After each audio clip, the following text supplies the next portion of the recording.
Xiaofan's Wuxia Tales. Chapter 1156. Butterfly Valley. Qin Feiyang's face darkened as soon as he appeared. There was a huge crater in the sea of flowers below. At the bottom of the crater, a muscular man in golden armor was lying, covered in blood. Qin Feiyang stepped forward and landed beside the muscular man in golden armor. He bent down and reached out to feel the man's pulse. The muscular man in golden armor was dead. Judging from the wounds on his body, he died not long ago. Who did this? Qin Feiyang murmured as he stood up and looked at the muscular man in golden armor. He was very familiar with the armor on the muscular man in golden armor. It was the uniform of the commander of the Invincible Black Army. This meant that this man should be the new commander of the Invincible Black Army. But how did he die here? As the commander of the Invincible Black Army, he should be quite powerful. Who in the spiritual state had the ability to kill him? Could it be, suddenly? Qin Feiyang seemed to have thought of something. His eyes trembled slightly, and he quickly turned into a stream of light and flew toward a forest. The entrance to the secret chamber was here. Qin Feiyang was familiar with the place and quickly entered the secret chamber. There was no one in the secret chamber. He stood in front of the altar, his eyes flickering. Suddenly, Qin Feiyang waved his hand, and his battle aura gushed out and flowed into the teleportation altar. Buzz! A moment later, the teleportation altar was activated and emitted a bright bloody light. Qin Feiyang stepped into the portal. The next moment, he appeared above an ice lake. That's right. He came to the Forgotten Continent again. He suspected that the person who killed the muscular man in golden armor was Mu Tianyang. He originally wanted to go to the imperial capital, but he was worried that Mu Tianyang would come to the Forgotten Continent. Mu Tianyang admitted that he couldn't shake the great Qin Empire with his current strength. Therefore, he thought that Mu Tianyang wouldn't enter the imperial capital rashly. Whoosh! Qin Feiyang dove down, and with a cracking sound, the ice on the lake broke, and he plunged into the lake. At the same time, at the peak of a giant mountain in the central divine kingdom, a purple-clothed youth sat cross-legged on the ground, his eyes glowing with a hazy luster. Suddenly, in his bright eyes, a glacier and snowy land appeared. A young man in a white robe was entering an ice lake below. This white-clothed youth was none other than Qin Feiyang. The scene in the purple-clothed young man's eyes froze at this moment. You're finally back. The moment the image froze, the purple-clothed young man suddenly stood up, a bone-piercing cold light shooting out from his eyes. Immediately after, he opened a teleportation gate and walked in. Ice Lake. A huge snow python was lying at the bottom of the lake, taking a nap with its eyes closed. At this moment, Qin Feiyang was standing in front of the snow python's head. With respect in his eyes, he cupped his hands and said, "Greetings, Senior." The snow python slowly opened its eyes and looked at Qin Feiyang. It asked suspiciously, "Why are you here again?" Qin Feiyang said, "Junior came to ask, before Junior came, did anyone else enter the Forgotten Continent?" "No." The snow python shook its head and asked in confusion, "Why do you ask?" "No?" Qin Feiyang frowned. From the snow python's attitude towards him before, the snow python shouldn't lie to him. But other than the Forgotten Continent, where would Mu Tianyang go? Could it be that he really went to the imperial capital? Or could it be that he had guessed wrongly from the beginning? The person who killed the golden-armored man wasn't Mu Tianyang at all? The snow python looked at Qin Feiyang suspiciously and asked, "Did you encounter some trouble?" Qin Feiyang said, "I wonder if Senior has heard of Mu Tianyang?" Mu Tianyang. The snow python's pupils constricted, and it nodded, "The emperor of the Tianyang Empire, of course I know. He's back." Qin Feiyang said word by word. "What? The snow python's expression suddenly changed. Qin Feiyang, I know you're down there, get out quickly. At this moment, an angry shout sounded from above. Qin Feiyang raised his eyebrows and looked at the snow python. Senior, I'm sorry, I'm going to meet an old friend. The snow python nodded absent-mindedly, as if it was thinking about something. Whoosh! Qin Feiyang broke through the waves and flew out of the ice lake. He saw a familiar figure standing in the void above. Who else could it be but Mu Qing? When enemies meet, their eyes turn red. At this moment, Mu Qing clenched his fists and his eyes turned red. He couldn't wait to tear out Qin Feiyang's tendons, peel off his skin, and crush his bones into ashes. Qin Feiyang glanced at him indifferently and then looked around. Mu Qing said, Don't look around, I haven't had time to inform father and the others. You dare to come to me alone? Qin Feiyang was surprised. Why not? I don't believe that you dare to kill me. Mu Qing retorted sarcastically. Before his voice died away, Qin Feiyang took a step forward and landed in front of Mu Qing in an instant. He grabbed Mu Qing's neck and sneered, Who gave you the confidence? However, Mu Qing was not afraid. Instead, he asked with a mocking expression, Mu Tianyang is back, right? How do you know? Qin Feiyang's expression changed. Mu Qing said, Although I'm not in the Great Qin Empire, I can sense everything about Mu Tianyang. You can sense it? Qin Feiyang raised his eyebrows. Mu Qing said, Haven't you always wanted to know the origin of the Mu family?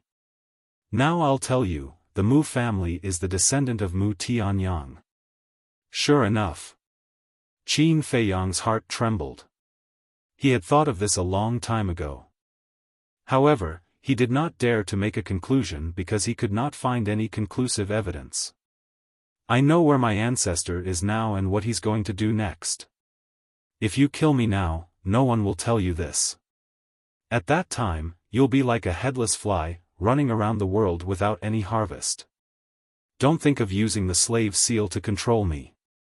I'm not Yen Wei and the rest. Threats and promises won't work on me at all. Mu Qing sneered. Qin Feiyang's face was as dark as water. Indeed.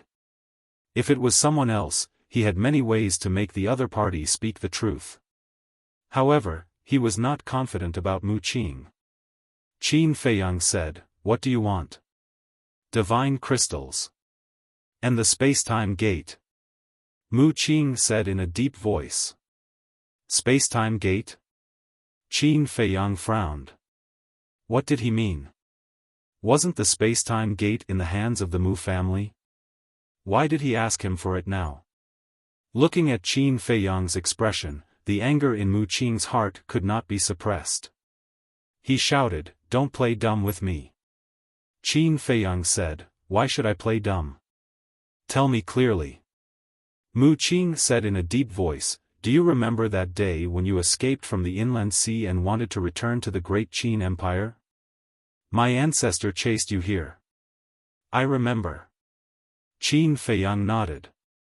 It was at that time that the space-time gate in my ancestor's hands was snatched away by the damned snow python under the ice lake.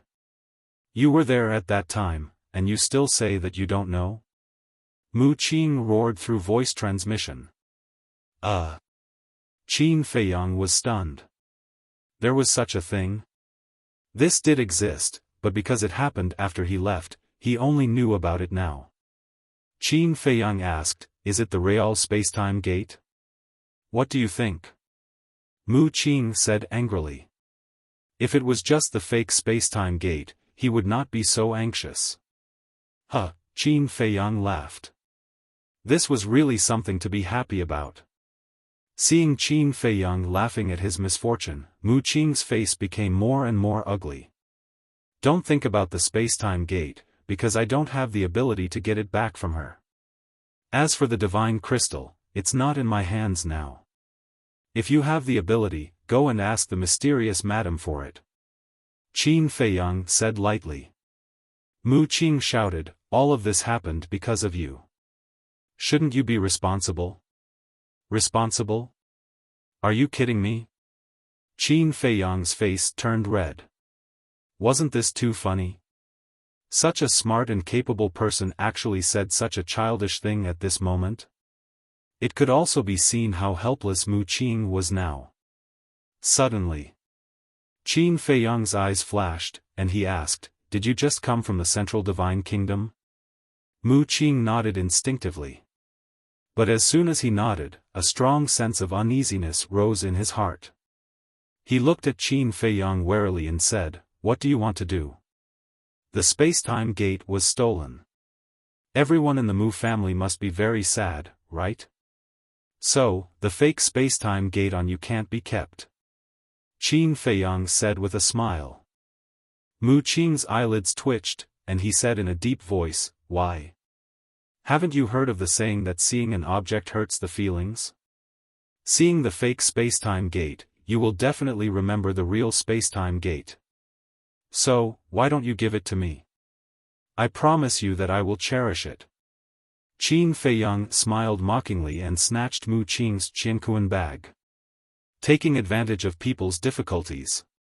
Shameless, despicable, despicable. Mu Qing cursed angrily. I'm doing this for your own good. Why can't you understand? Qin Feiyang shook his head and sighed. Then, he sank his mind into the Qiankuan bag, but he didn't find the space-time gate inside. He frowned and looked at Mu Qing's lower abdomen.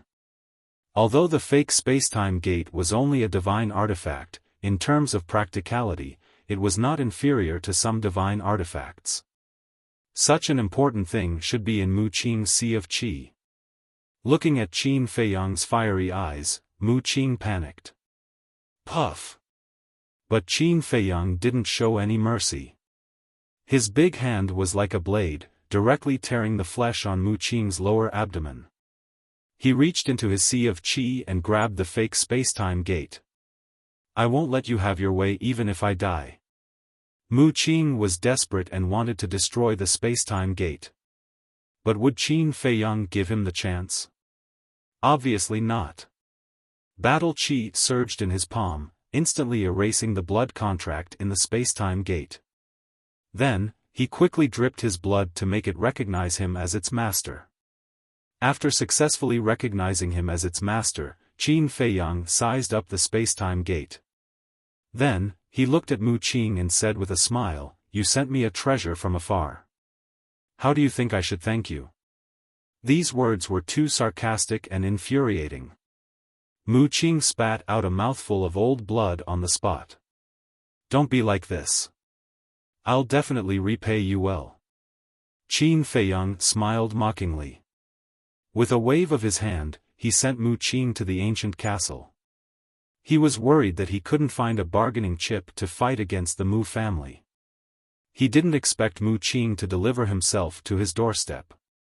In the past, he didn't do anything to Mu Qing because he had a lot of concerns, so he had to think twice before he acted. But now, he had done what he promised the mysterious madam. The main tower had completely fallen out with her. What else did he have to worry about? Nothing. Chapter 1157.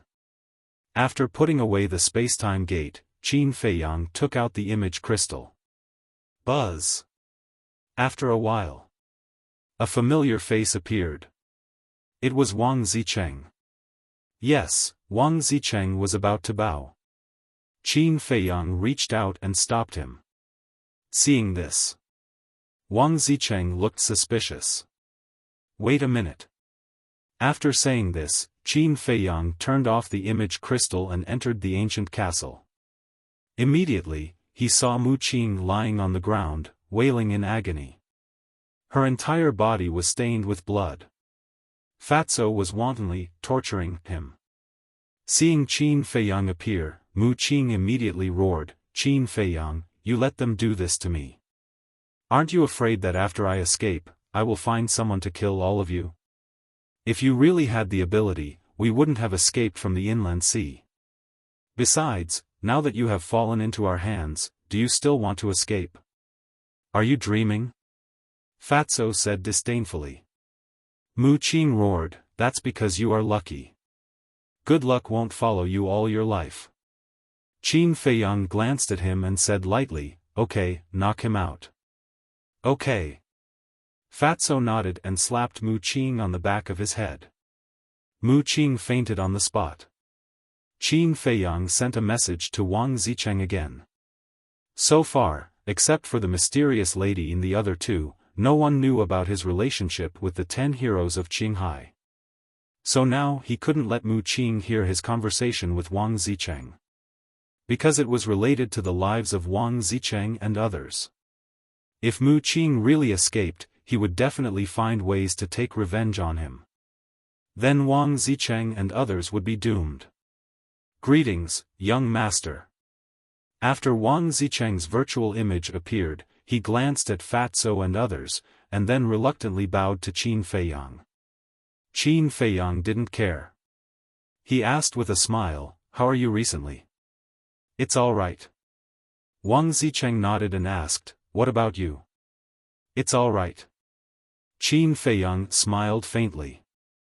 Wang Zicheng continued, right, there's something that the black monkey and I can't decide on, so we need to ask for your opinion, speak.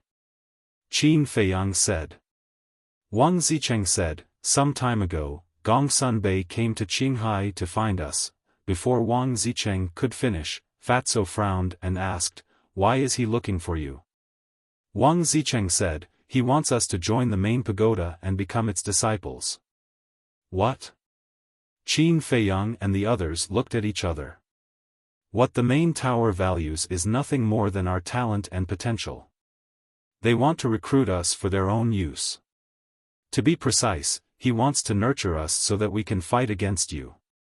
After all, in the younger generation of the Forgotten Continent, there is no one who can compete with you.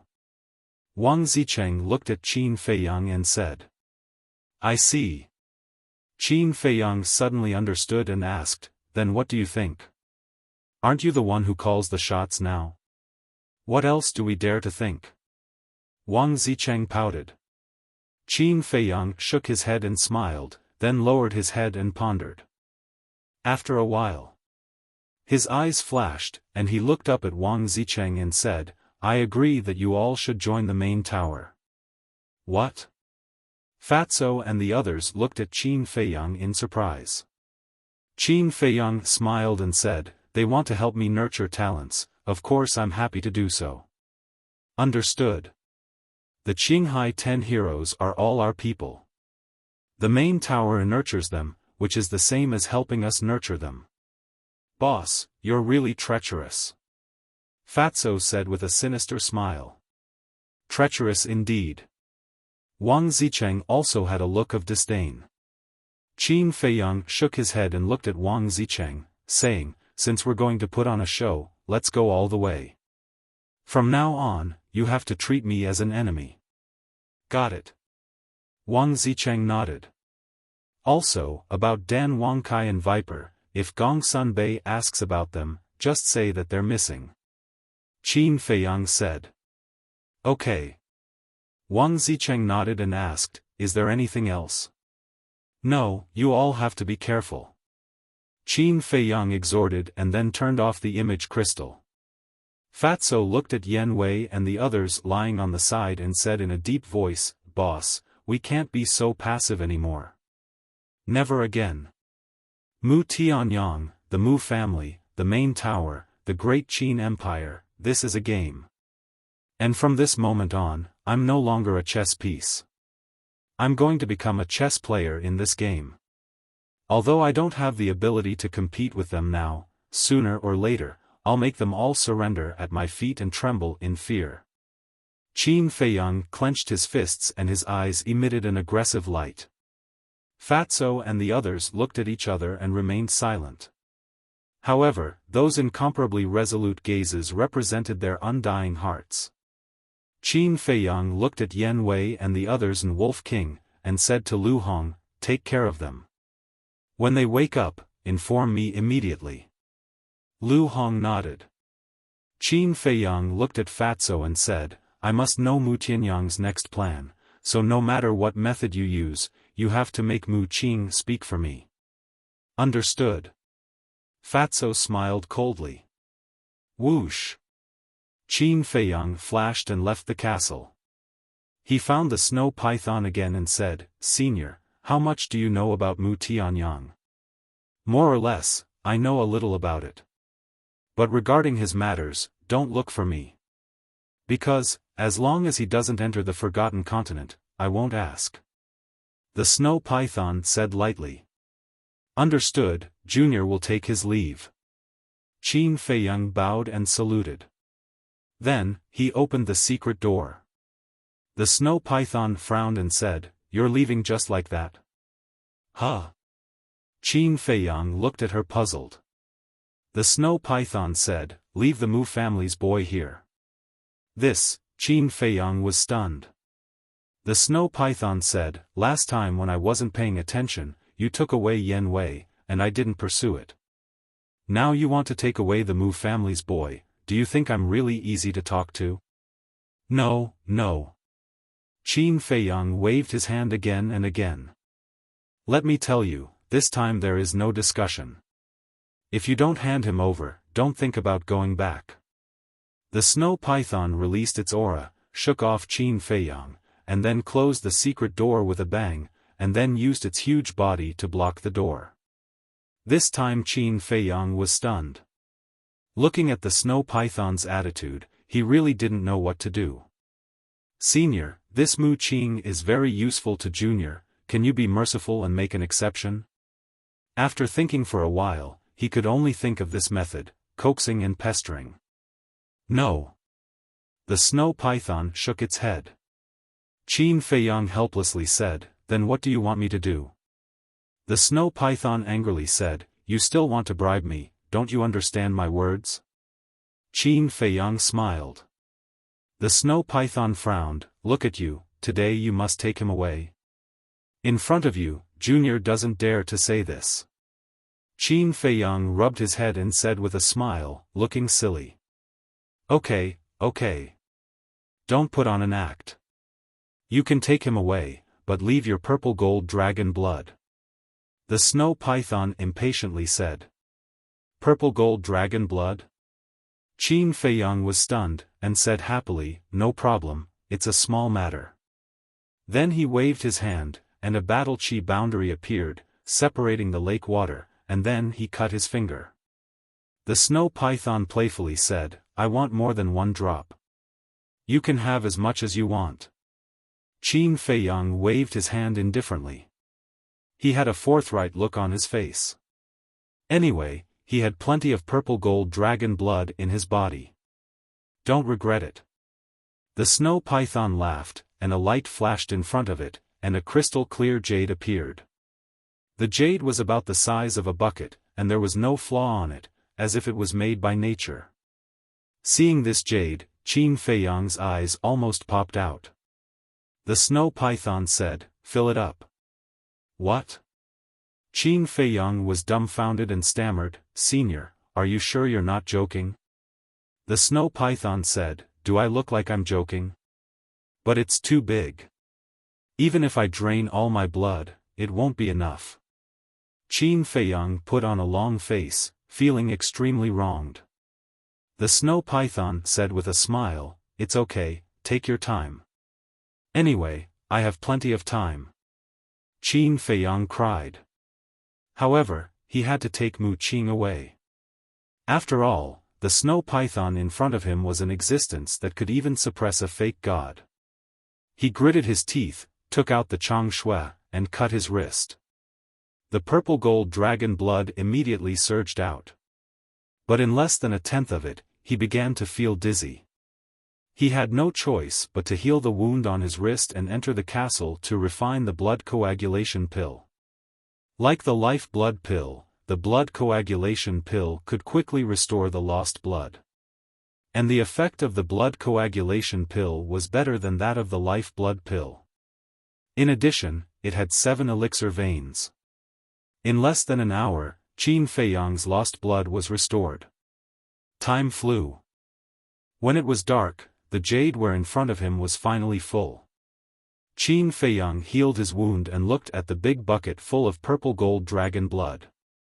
He couldn't help but feel pained. Then he looked up at the snow python and said, "Is this enough?" "Yes, let's go." The snow python didn't make things difficult for Qin Feiyang anymore. It simply let Qin Feiyang go. Qin Feiyang hesitated for a moment and said, "Can I ask, what do you want my blood for?" The snow python frowned. Qin Feiyang shrank his neck and left sensibly. After a while, Qin Feiyang once again arrived in the sky above the Butterfly Valley. He took a blood coagulation pill and looked around. Night fell and cold air filled the air. This place was quiet. Looking at the dim mountains and rivers, Qin Feiyang's eyes were confused. Buzz. After an unknown period of time, the image crystal in his arms rang. When Qin Feiyang took it out, Lu Hong's shadow appeared and said, "Awake." Qin Feiyang was refreshed and entered the castle. Yan Wei, Wolf King, Viper, and Dan Wangkai had all woken up. At this moment, they were leaning against the wall weakly. Qin Feiyang asked, "When Mu Tianyang left, did he say anything to you?" Yan Wei shook his head. Mu Qing, who was beaten black and blue by Fatso, sneered, "If I don't say it, you'll never guess." "Shut up." Fatso slapped Mu Qing, and another bloody palm print appeared on her face. Qin Feiyang turned to Mu Qing and raised his eyebrows slightly. He looked at Fatso and asked, "He still won't say it?" "Fat Lord has tried everything, but this guy just won't say anything. Fat Lord is almost at his wit's end." Chapter 1158. Qin Feiyang's gaze turned cold, his hands forming a seal in front of his chest, and an enslavement seal quickly appeared. Whoosh! Following closely. The enslavement seal entered Mu Qing's sea of consciousness. The intense pain caused Mu Qing to howl miserably. When the pain disappeared, Mu Qing's face was slightly sinister, and he looked at Qin Feiyang mockingly, saying, "I've already told you, this is useless to me. I don't expect you to tell me now." Qin Feiyang said indifferently, and then left the ancient castle with Wolf King, appearing beside the golden-armored man's corpse. Qin Feiyang said, "Smell it, do you have the aura of Mu Tianyang and the others?" Wolf King lowered his head and sniffed carefully. A moment later, its eyes lit up as it looked at Qin Feiyang and said, "Although a long time has passed and the smell has almost dissipated, I can still smell the smell of that damn monkey." Qin Feiyang's face darkened, and said, "So, they really did it. What do we do now?" Wolf King asked.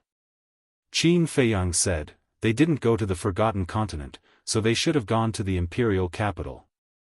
"Impossible. The Spirit Pagoda is overseen by Old Man Qin. With Mu Tianyang's current strength, running there is simply courting death." Wolf King said. "But don't forget, Mu Tianyang used to be a war god who could contend against the ancestor. Even if his cultivation is not as good as before, his methods are still not something we can imagine." Qin Feiyang said. "So?" Wolf King asked. "I know what you're worried about. If we go to the imperial capital, it's equivalent to walking into a trap. But if they really went to the imperial capital, then the imperial capital must be in chaos now." Qin Feiyang's eyes flashed. Wolf King pondered for a moment, and nodded, "That makes sense, then let's go to the imperial capital to take a look. Before we go, we still have to make some preparations." Qin Feiyang glanced at the golden-armored man in front of him, and his eyes suddenly lit up, bringing Yan Wei out of the ancient castle. "What's the matter?" Yan Wei looked at him suspiciously. Qin Feiyang said, "Disguise yourself as him." Yan Wei glanced at him, and instantly understood Qin Feiyang's goal. "This is very simple, but there is a problem." "What is it?" Qin Feiyang asked. "Before we came here, he was already dead. We don't even know his cultivation level. But the people in the Emperor Palace would definitely know. What if my cultivation doesn't match his? Wouldn't I be exposed? Yan Wei said. Qin Feiyang nodded and muttered, the Black Iron Army is not as good as the Kirin Army, so whether it's the commander or the deputy commander, their cultivation is not very high. Suddenly, he seemed to have thought of something, looked at Qin Feiyang, Yan Wei, and Wolf King, and said, you guys wait for me here, I'm going to find someone. Who? One man and one wolf were suspicious. Wang Hong. After Qin Feiyang finished speaking, he opened the portal and walked in. Whether it was the prefecture city or the mansion master's mansion, Qin Feiyang was very familiar with them. He also guessed where Wang Hong might live. Night. The waning moon hung in the sky, and the cold stars flickered. A loft was located beside a pond, and there was no one around. Only a weak candlelight came from a window, making it look very cold and lonely. Through the window, one could vaguely see a figure sitting inside. This was the old man's former residence. And now, the old man had resigned and gone to the imperial capital, so it naturally belonged to Wang Hong. Whoosh! Qin Feiyang landed in front of the loft, looked around, and raised his head to look at the figure in the window. A long-lost smile appeared on his face. He took a step forward and walked to the window. When he opened the window, a familiar figure immediately entered his sight. Who else could it be but Wang Hong? He saw Wang Hong sitting in front of the coffee table, rubbing his forehead with a worried and distressed expression. Hearing the sound of the window opening, Wang Hong also looked up suspiciously. When he saw that it was actually Qin Feiyang, his expression changed drastically. Qin Feiyang flashed and entered the room. Wang Hong immediately got up and stood in front of the window, looking outside vigilantly. Then, he closed the window and turned to look at Qin Feiyang, asking, did anyone notice that you're here? Qin Feiyang shook his head. That's good. Wang Hong heaved a sigh of relief, pointed to the coffee table next to him, and said with a smile, sit down. Qin Feiyang nodded, walked to the coffee table, and sat opposite Wang Hong. Wang Hong asked with concern, where have you been all this time? Qin Feiyang said, Iron Bull Town. Wang Hong suddenly understood and said with a smile, compared to the imperial capital, Iron Bull Town gave you a sense of belonging, right? Yes. Qin Feiyang nodded. Wang Hong asked, then why did you come to me now? Qin Feiyang said, I came to ask you if you know the cultivation of the muscular man in golden armor. The muscular man in golden armor? Wang Hong was stunned. Qin Feiyang said, the new commander of the invincible Black Army. Oh, him. Wang Hong nodded and said in a deep voice, he's very powerful. I heard from a few soldiers of the invincible Black Army that he's a 2-star combat emperor. A 2-star combat emperor? Qin Feiyang was stunned. Isn't he the same as Yan Wei? This is a heaven-sent opportunity. Why are you asking about this? Are you going to attack him? Wang Hong was surprised. Qin Feiyang said with a smile, I don't need to do anything. He's already dead. What? Wang Hong suddenly stood up and said in shock, who did it? A very terrifying person. Qin Feiyang didn't say it clearly. Because the news of Mu Tianyang's return was too shocking. Once it was spread out, it would definitely cause a commotion. Wang Hong's pupils contracted. Although Qin Feiyang didn't say it clearly, he knew Qin Feiyang very well. Ordinary people wouldn't be able to enter Qin Feiyang's eyes. Therefore, if Qin Feiyang said the word terrifying, then the person must be extraordinarily terrifying. Of course. He could also see that Qin Feiyang was deliberately hiding it from him. Therefore, he didn't ask too much and didn't ask about Qin Feiyang's future plans. He only reminded Qin Feiyang to be careful. As for Wang Hong's concern for him, Qin Feiyang also remembered it in his heart. After he stood up and bowed, he prepared to leave. Crack! Right at this moment, accompanied by a loud noise, the window was instantly destroyed. Two black figures appeared in front of the window. Qin Feiyang and Wang Hong were shocked. They immediately looked at the two figures and their expressions changed. The two figures were wearing the armor of the invincible Black Army. They had thick eyebrows and big eyes. Their bodies were burly and their eyes were extremely sharp. Their bodies emitted an extremely terrifying aura. What's going on? Qin Feiyang thought to himself. I don't know either. Wang Hong shook his head. His eyes were filled with confusion. The two burly men glanced at Wang Hong and then looked at Qin Feiyang. Boom! Without saying a word, their aura exploded and they slammed their palms in the air. Two waves of battle chi rolled out and turned into a huge wave that rushed toward Qin Feiyang. Boom! In the blink of an eye, the attic was torn apart and dust filled the air. 5-star battle saints. Qin Feiyang's eyes were also filled with murderous intent. He pushed Wang Hong away with his palm and met the attack head-on. The two of them must have heard the conversation between him and Wang Hong. He had to kill them to silence them. Boom! As they neared, Qin Feiyang's body trembled and his aura suddenly soared. That's right. He had activated the Soaring Dragon incantation. In Iron Ox Town, his cultivation had already broken through to a 6-star battle saint. With the help of the Soaring Dragon incantation, he was now a 6-star battle saint. In front of a 6-star battle saint, 2 5-star battle saints would be able to crush him. His eyes were like torches. He punched out and a terrifying force roared in all directions. He wanted to kill them with a single blow and not give them any chance to escape.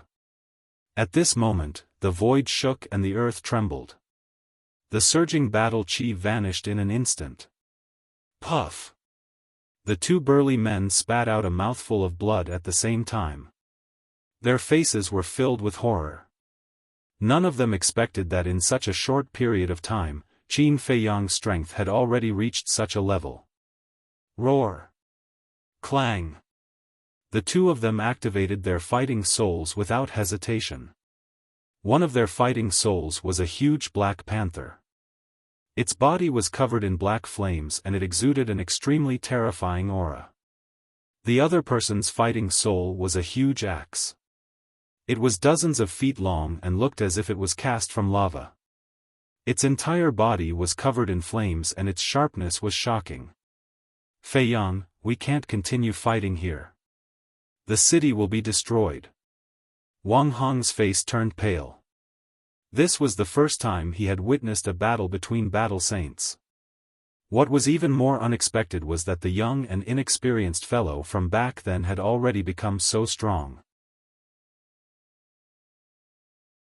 Chapter 1159. Hearing Wang Hong's roar, Qin Feiyang glanced at the trembling ground and raised his eyebrows. Bang! Following this, he waved his hand and his sacred aura swept across the sky, forcefully sweeping up the two burly men and the two battle souls and soaring into the sky. Die! The two burly men exchanged glances and suddenly let out a roar. The two battle souls carried a terrifying ferocious aura as they lunged at Qin Feiyang. You think you can kill me with your minions? Qin Feiyang let out a disdainful laugh and pointed his finger in the air. An invisible force instantly surged out. Ultimate destruction. Roar. Clang. The two war souls did not have any power to resist and were instantly annihilated. Too powerful. Every time he comes back from the outside, his strength will increase by a few times. Everyone was right, if this kid doesn't die, he will become a huge threat. The two burly men's eyes trembled and their faces were filled with fear. Huge threat. Qin Feiyang chuckled and said in a domineering manner, "You're wrong, I'm not a huge threat to you, I'm a nightmare to all of you, including the emperor and the nation master. Bang!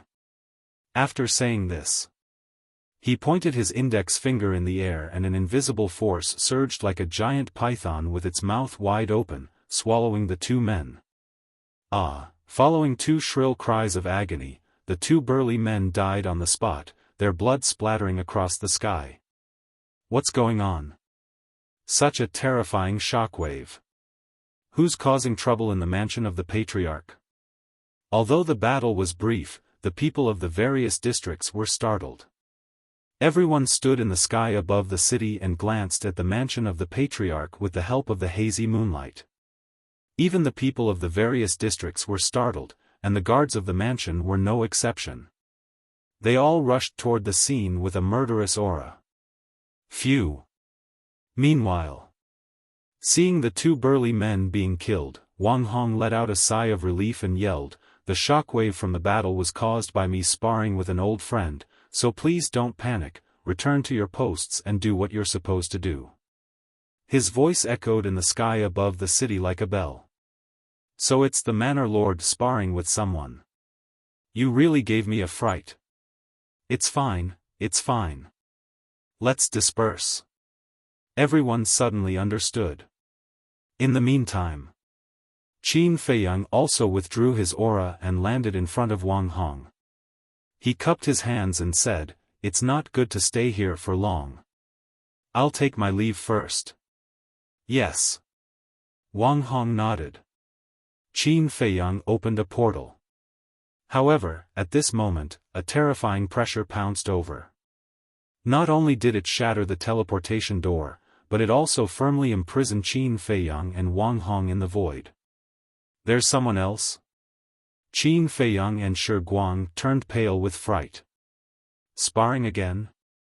When the guards who had already retreated felt this majestic aura, their expressions were filled with helplessness. If you want to spar, you should do it outside the city. You're sparring in the mansion, and in the middle of the night. Isn't this torture? They thought that Wang Hong was sparring with his so-called old friend again, so they didn't take it to heart. At this very moment, whether it was Qin Feiyang or Wang Hong, they were all in a state of nervousness. Although this pressure was real, they couldn't find the owner of the pressure. You're really back. Suddenly, a cold voice sounded in a dark place. Duh. Following closely, accompanied by a series of steady footsteps, a middle-aged man in black armor slowly walked out of the darkness. Looking at the middle-aged man, Qin Feiyang felt an inexplicable fear in his heart. The middle-aged man's face was very unfamiliar, but his eyes were extremely familiar. The middle-aged man stopped in front of Qin Feiyang, his eyes full of hatred and resentment, and asked, "Do you know who I am?" Qin Feiyang's eyes flickered.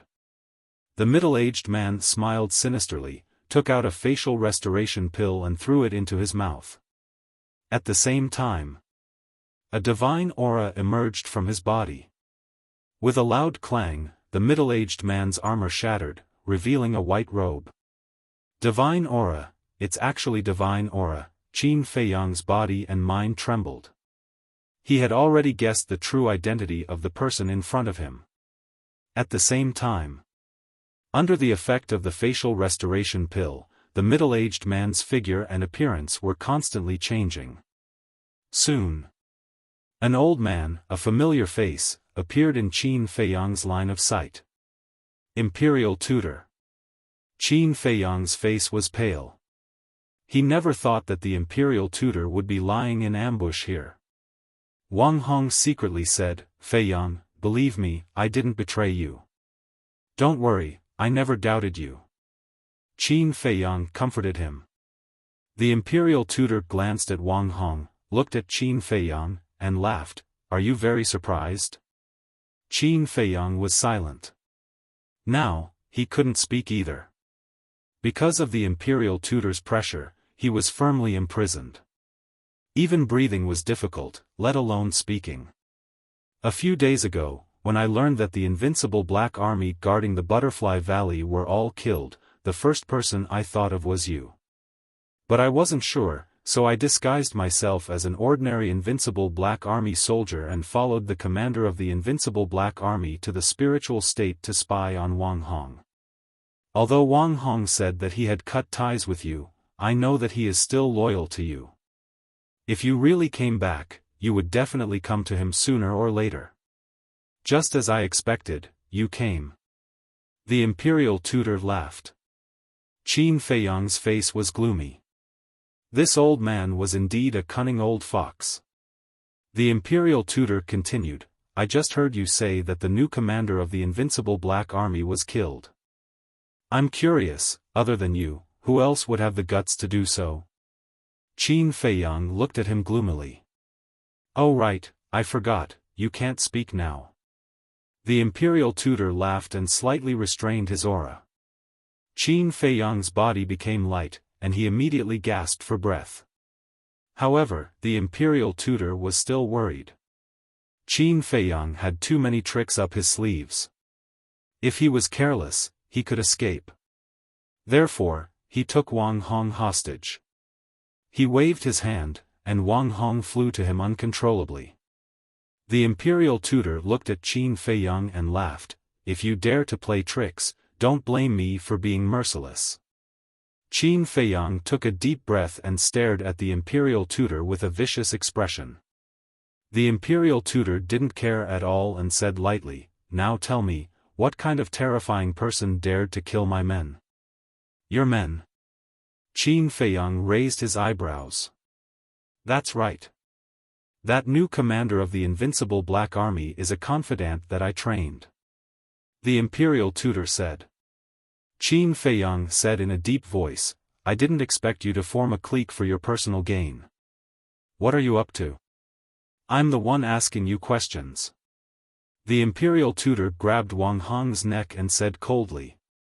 Qin Feiyang's face changed, and he quickly shouted, "Stop. Then tell me quickly." The imperial tutor shouted. Qin Feiyang looked at Wang Hong and said, "You're the one who wants to know. Don't blame me if you regret it later. This person is Mu Tianyang." "What?" The imperial tutor's body trembled, and his old eyes were filled with shock. "Mu Tianyang?" Wang Hong's face was filled with suspicion, but he seemed to have thought of something, and his face suddenly changed.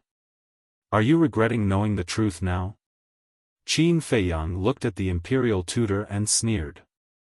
"Nonsense. Mu Tianyang was killed by the Qin Emperor 10,000 years ago. How could it be him?" Chapter 1160. I knew you would say that. In fact, I don't want to believe it either, but it's the truth. Qin Feiyang said. "Where's the evidence?" The imperial preceptor said in a deep voice. Qin Feiyang said, "There's no evidence. You can go to the ruins. Maybe you can find the result you want there." The imperial preceptor frowned. But suddenly, a trace of ridicule crawled up his old face, and he said, "Do you think this old man will be fooled? Let me tell you, no matter what you say today, this old man will not believe it. Hand over Chang Shui and the castle immediately." Qin Feiyang was not surprised. He had already expected such a result. But he could never hand over Chang Shui and the castle. Qin Feiyang's eyes flashed slightly, and he looked at the imperial preceptor and said, "I want to see the emperor. His Majesty is not someone you can see just because you want to." The imperial preceptor sneered. Qin Feiyang said angrily, "Although you are the imperial preceptor, you are also a subject. Do you want to deceive the emperor?" The imperial preceptor laughed and said, "Don't talk nonsense. This is a capital offense, and to be honest, it's not that this old man doesn't want to take you there, but that His Majesty doesn't want to see you. No, His Majesty wants to see him very much." Suddenly, a hoarse voice sounded. Before the voice died away, a white-haired old man descended on the attic. It was Elder Qin who took back the pagoda. There was also a man and a wolf standing beside Elder Qin. It was Wolf King and Yen Wei. What's going on? Seeing this, Qin Feiyang was very surprised. Why would Wolf King and Yan Wei be with Elder Qin? At the same time, seeing Elder Qin suddenly appear, the Imperial Preceptor's eyebrows flashed with a trace of hostility. Elder Qin glanced at Qin Feiyang and Wang Hong, then looked at the Imperial Preceptor and said lightly, "Imperial Preceptor, please let them go." "You're lucky." The Imperial Preceptor glanced at Qin Feiyang, and a trace of killing intent flashed in his old eyes. Qin Feiyang stretched his muscles and pointed at Wang Hong. "And him?" The State Preceptor snorted coldly. "He deceived the Emperor and abused his power for personal gain. His crimes are unforgivable. I will execute him on the spot as a warning to others." "No!" Qin Feiyang bellowed. However, it was too late. The Grand Tutor squeezed his hand and Wang Hong's throat and neck were broken on the spot. "Bastard!" Qin Feiyang glared and rushed over like a madman. "Humph!" State Preceptor snorted and threw Wang Hong to Qin Feiyang as if he was throwing garbage. But at the same time, a strand of false god's power surged out from his palm and entered Wang Hong's psyche ocean, crushing Wang Hong's soul in an instant. Qin Feiyang rushed up and hugged Wang Hong. He squatted in the air and looked at Wang Hong's pale face. He anxiously shouted, "Senior, wake up." However, Wang Hong was already dead. "It's all my fault, I shouldn't have come to find you. I'm the one who killed you, I'm sorry. Qin Feiyang tightly hugged the corpse that was gradually turning cold as he blamed himself in his heart. Above, Wolf King's eyes were also filled with killing intent and anger. Boom! All of a sudden, a monstrous killing intent rushed out from Qin Feiyang's body. A bloody, kill word appeared between his eyebrows. He landed on the ground and placed Wang Hong on the ground. He looked up at Old Man Qin and questioned, "The Emperor ordered that no one is allowed to harm anyone related to me for 10 years. Now that State Preceptor is doing this, isn't it the same as disobeying the Emperor's order?" Old Man Qin raised his eyebrows and looked at the State Preceptor. He then looked down at Qin Feiyang and said, "His Majesty did say so. However, Wang Hong is a subject of the Empire. He knew that you had returned but did not report it. This is a crime of deceiving the Emperor. It is understandable that State Preceptor will execute him on the spot." Qin Feiyang clenched his hands tightly. His nails had already sunk into his flesh and dragon blood dripped down. The State Preceptor sneered. Wolf King said, "Little Qin Zi, don't be impulsive." Yan Wei also secretly advised, "Yes, revenge is a dish best served cold. Don't do anything stupid." Qin Feiyang was silent. His whole body was surrounded by blood. This was killing intent. But in the end, he loosened his hands and the kill word between his eyebrows gradually disappeared. He looked down at Wang Hong and whispered, "Senior, I won't let you die in vain." Hearing this, the State Preceptor sneered.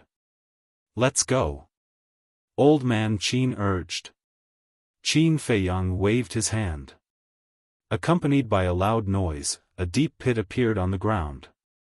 Then he held Wang Hong and gently put him into the pit. Plop! Immediately, he knelt in front of Wang Hong and kowtowed 3 times. He said word by word, "If I don't avenge you, I, Qin Feiyang, am not a human." Hearing this oath, the smile on the State Preceptor's face disappeared. In terms of strength, he was much stronger than Qin Feiyang. But looking at Qin Feiyang's eyes at this moment, he couldn't help but feel inexplicably flustered and afraid. Swish! Qin Feiyang stood up and buried Wang Hong. Then he flew to Old Man Qin and said, "Let's go." Old Man Qin nodded. He waved his hand and opened a portal. Then he turned around and led 2 people and 1 wolf into the portal. The State Preceptor raised his eyebrows and followed in. Butterfly Valley. Beside the teleportation altar, a group of people appeared one after another. Old Man Qin raised his arm. Battle Qi gushed out of his fingertips and flowed into the teleportation altar. Qin Feiyang looked at the teleportation altar and secretly asked Wolf King and Yen Wei, "Why is Old Man Qin here?" "We don't know either. He suddenly appeared in Butterfly Valley just now. We couldn't escape even if we wanted to, but it's a blessing in disguise. He saved your life." Wolf King and Yen Wei secretly transmitted their voices. They were both terrified. Qin Feiyang's eyes flashed. It seemed that Old Man Qin had already begun to investigate the state preceptor. This was indeed a good thing for him. Buzz. The teleportation altar finally opened. Old Man Qin said, "Let's go." Qin Feiyang waved his hand and sent Yen Wei and Wolf King to the ancient castle. Then, he stepped onto the teleportation altar alone.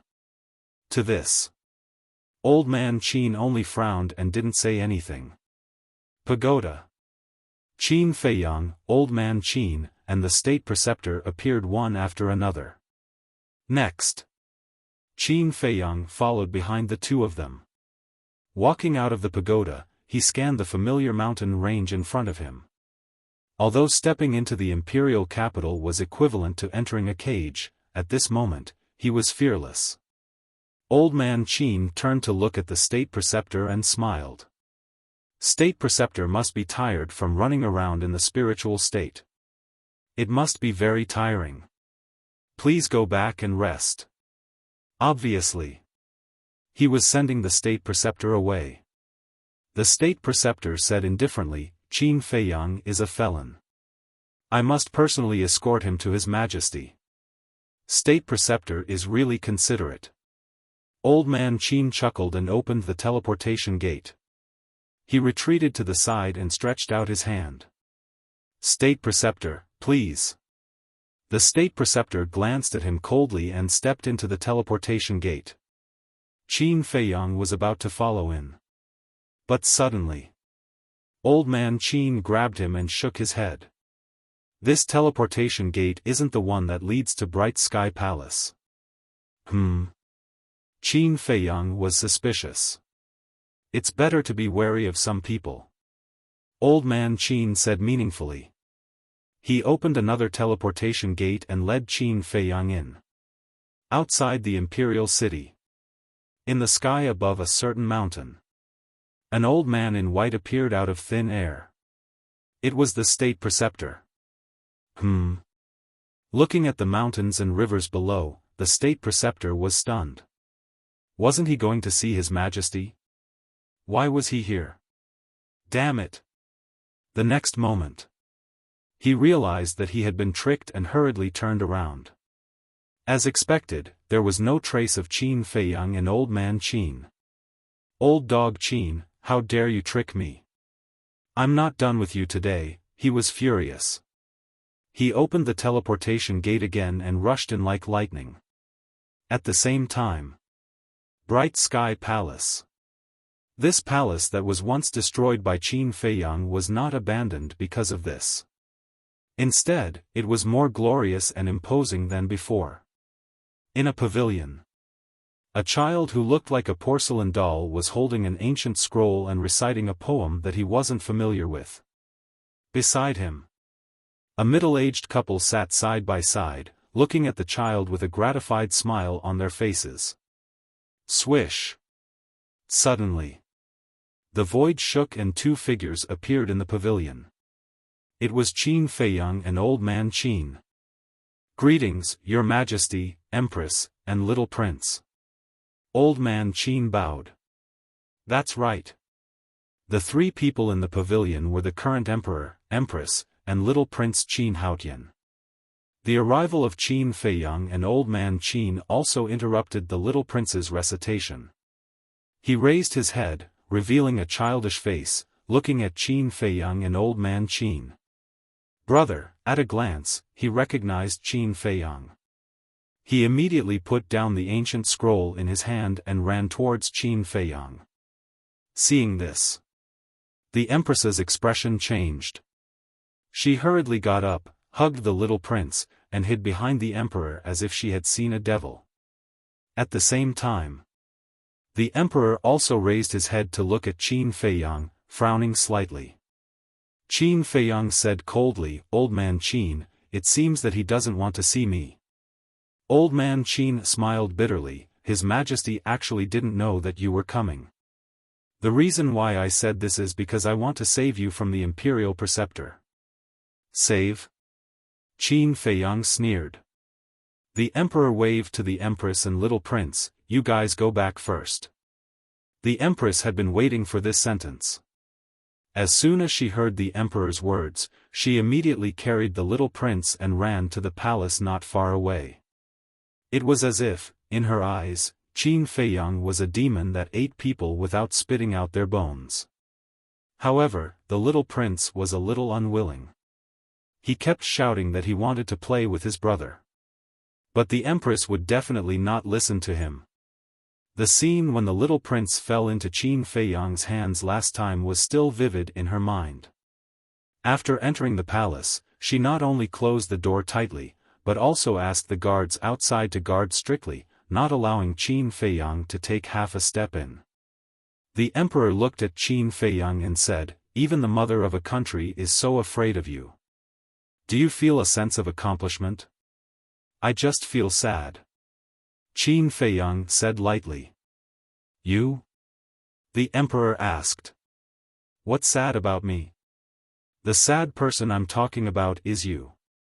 As the emperor of a country, you have a lot of wives and concubines, but in the end, only one son is going to send you off. Isn't that sad?" Qin Feiyang sneered.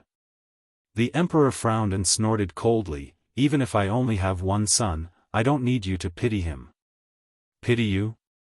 "Huh." Qin Feiyang couldn't help laughing and said, "You don't say. One day in the future, it may really be me who will send you off." His words were filled with a piercing coldness. What kind of person was the emperor? How could he not understand such words? Obviously. Chapter 1161.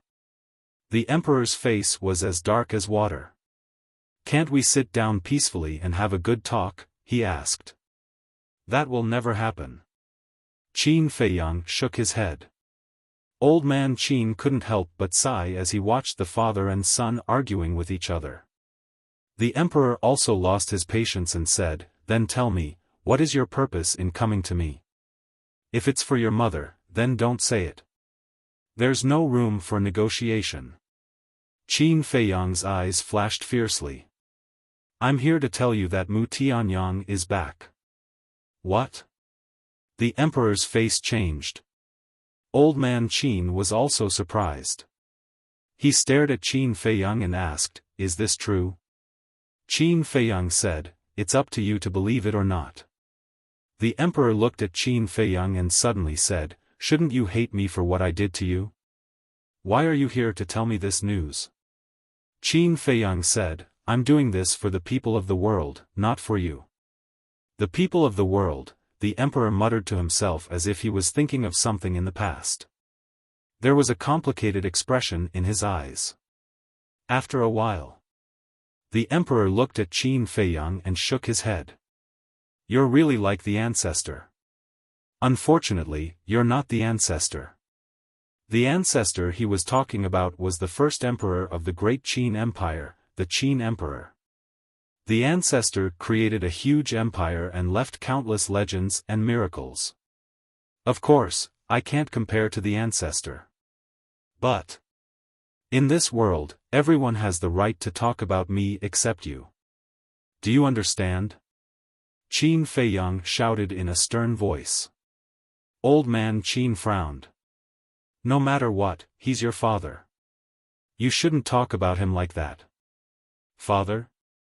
Qin Feiyang shook his head and smiled. "Is there a father who abandons his wife and son? No.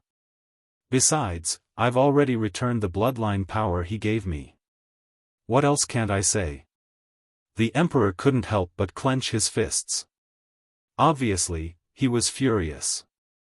Life is like this. Once you take that step, you will never be able to turn back. Back then, when you crippled my cultivation and drove me out of the imperial capital, you should have known that such a day would come. Qin Feiyang said coldly. The emperor couldn't hold it in any longer and roared, "Lock him up in the prison immediately. Without my order, no one is allowed to visit him. Your Majesty." But at this moment, the imperial preceptor came in anger. He gloomily glanced at old man Qin, then looked at the emperor and bowed. "Your Majesty, this child has become a great threat. We can't let him live any longer. I suggest that we execute him on the spot." The emperor clenched his fists and nodded. "All right, execute him on the spot." Qin Feiyang shrugged. It was not the first or second time that the emperor had ordered him to be killed. He no longer cared. But since he didn't die the last time, he swore that no matter what difficulties he encountered in the future, he would try his best to survive. Therefore, he would not sit still and wait for death. Whoosh! Qin Feiyang's mind moved.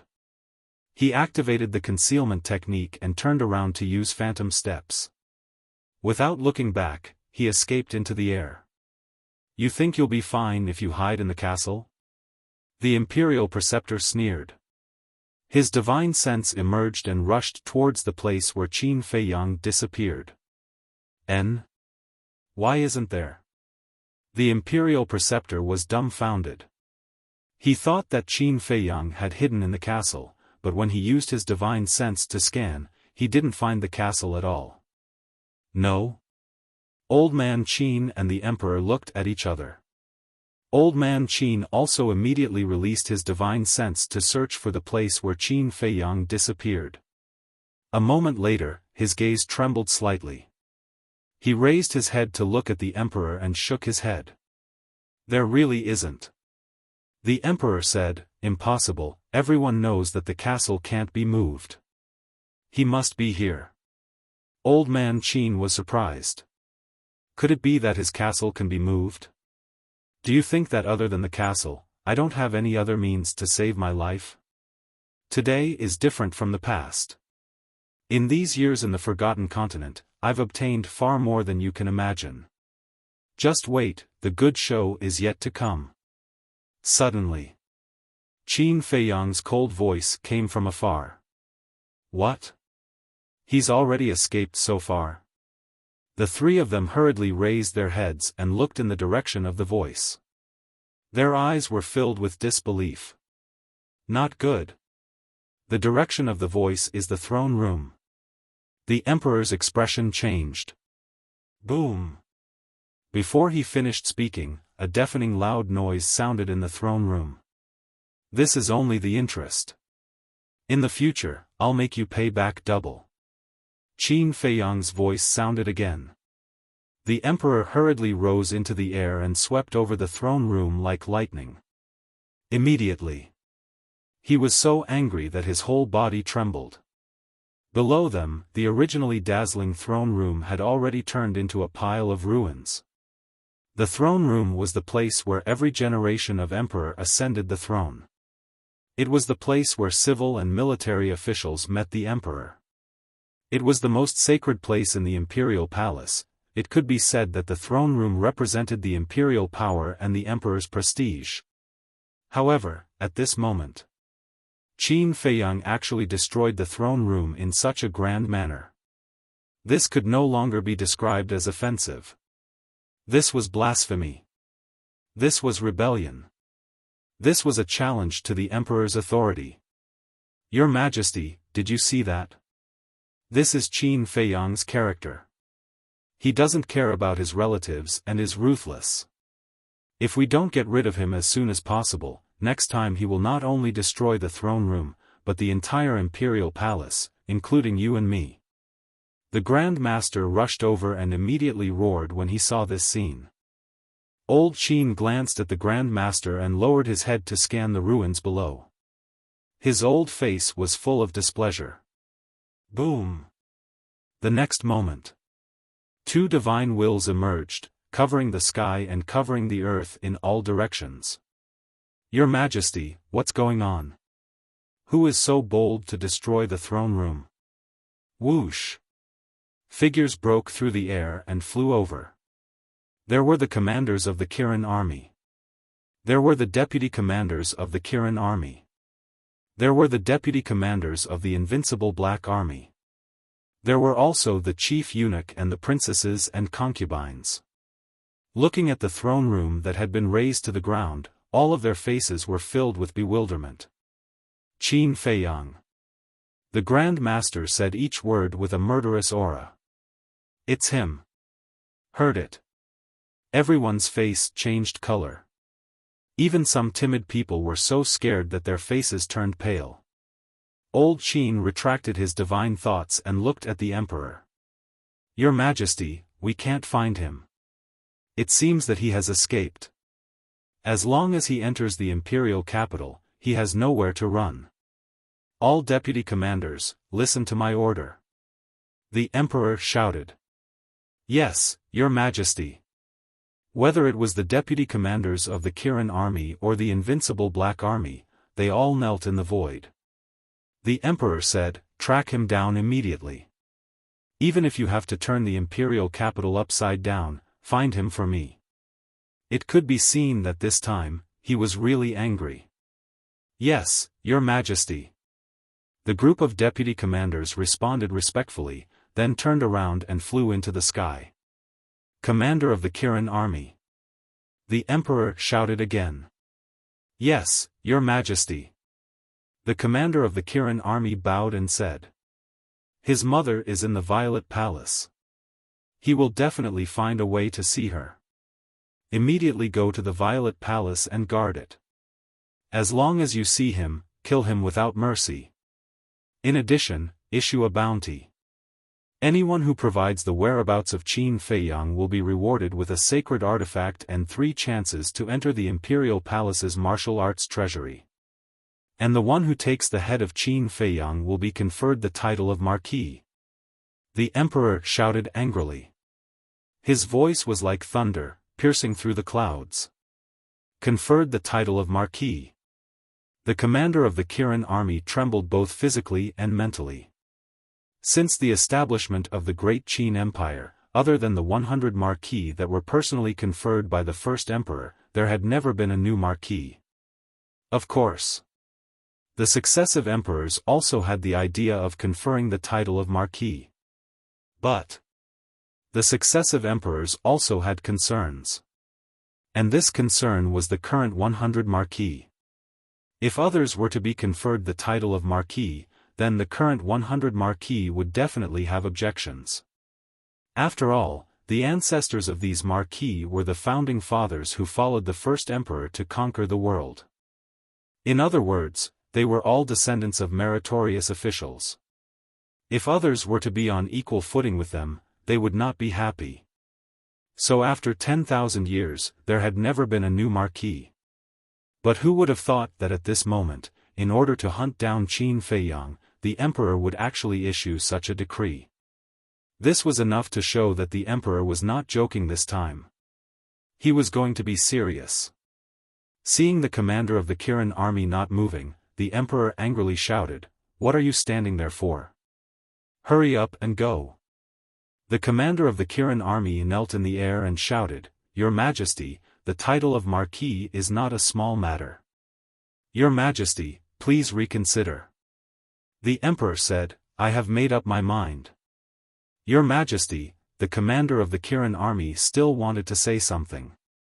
The emperor was furious and shouted, "Do you want to defy the decree? This subordinate does not dare. This subordinate will go now." The commander of the Kirin army's eyes trembled. He quickly got up and opened the portal to leave. When the portal disappeared, the emperor looked at the horizon and said, "If I don't kill you, where will my dignity go?" After that, he flicked his sleeves and left. "Little bastard, let's see how you escape this time." The imperial tutor laughed in his heart. This was exactly the result he wanted. Beside him, Elder Qin stared at the emperor's back and remained silent. However, if one looked closely, they would find that his eyes were fixed on the imperial tutor. There was a strange light in the depths of his eyes. What? Qin Feiyang is back again? And he destroyed the throne room? He's too audacious. Soon. The news of Qin Feiyang's return was like a plague, spreading to every corner of the imperial city. Everyone was shocked. Why is this child so stupid? Purple Flower Palace. Qin Feiyang's mother also received the news immediately. She was so anxious that she could not sit still. Mother, don't worry. Heaven helps the worthy. That's right. His Highness is no longer the child he used to be. Since he dares to come back, he must be confident. The two maids consoled her from the side. However, even though they said that, they themselves were filled with worry. Destroying the throne room was tantamount to directly challenging the emperor's authority. This was a serious crime that could lead to the extermination of 9 generations. Why did His Highness do such a stupid thing? Ren Wuxuang, the old master, Dong Zhengyang, Shen Mei, and others were also worried about Qin Feiyang. Facing the full pursuit of the Kirin army and the invincible Black Army, facing the fatal temptation of being conferred the title of Marquis, would Qin Feiyang really have a way out? Haha, however, in a certain alchemy room in the Divine Palace, a man in white was laughing. Yes. This is the Qin Feiyang I know. Continue. I look forward to your performance. I also believe that you will definitely give me a bigger surprise. This man was Lu Xingchen. Chapter 1162. The moment Qin Feiyang returned, the imperial capital was in turmoil. Not only were the people from the imperial palace looking for him, his former friends were also looking for him. But no one knew where he went, and no one saw him. It was as if he had disappeared from the face of the earth. Imperial City. The 10th District. This district was rather backward, and the environment was also very poor. The cultivation of the people here did not surpass the War Master, but it was very simple. In a secluded alley, there was a shabby tavern located here. The tavern was very simple and crude, with only 3 or 4 tables. The business was also very calm, with only 2 tables of guests drinking and chatting. There were 6 hunters at one table, all of whom looked middle-aged and had many scars on their bodies. They ate meat and drank wine in large mouthfuls, looking very forthright. What was different from them was that there were only 2 guests at the table beside them. These 2 people were also middle-aged men, but they were very quiet and only drank silently. The wine was very bitter, but if one tasted it carefully, they would be able to taste something different from the bitterness. This taste was tranquility. Although the 6 hunters beside him were very noisy, Qin Feiyang's heart was especially peaceful. That's right. These 2 silent big men were Qin Feiyang and Yen Wei. Big news, big news. After a while, another man dressed in hunter attire ran into the tavern in a hurry. He also looked middle-aged, but he was relatively thin, and there was a sense of competence between his eyebrows. What big news? The 6 hunters who were drinking put down their wine jars and turned their heads to look at him curiously. Obviously. They were all acquaintances. The skinny man said, I just received news that Qin Feiyang has returned, and even destroyed the throne room in front of His Majesty and the Imperial Advisor. What? Is this kid crazy? What kind of place is the throne room? He dares to destroy it? Isn't he courting death? Is His Majesty very angry now? The 6 hunters were shocked. Yes, he's furious. He even issued a bounty.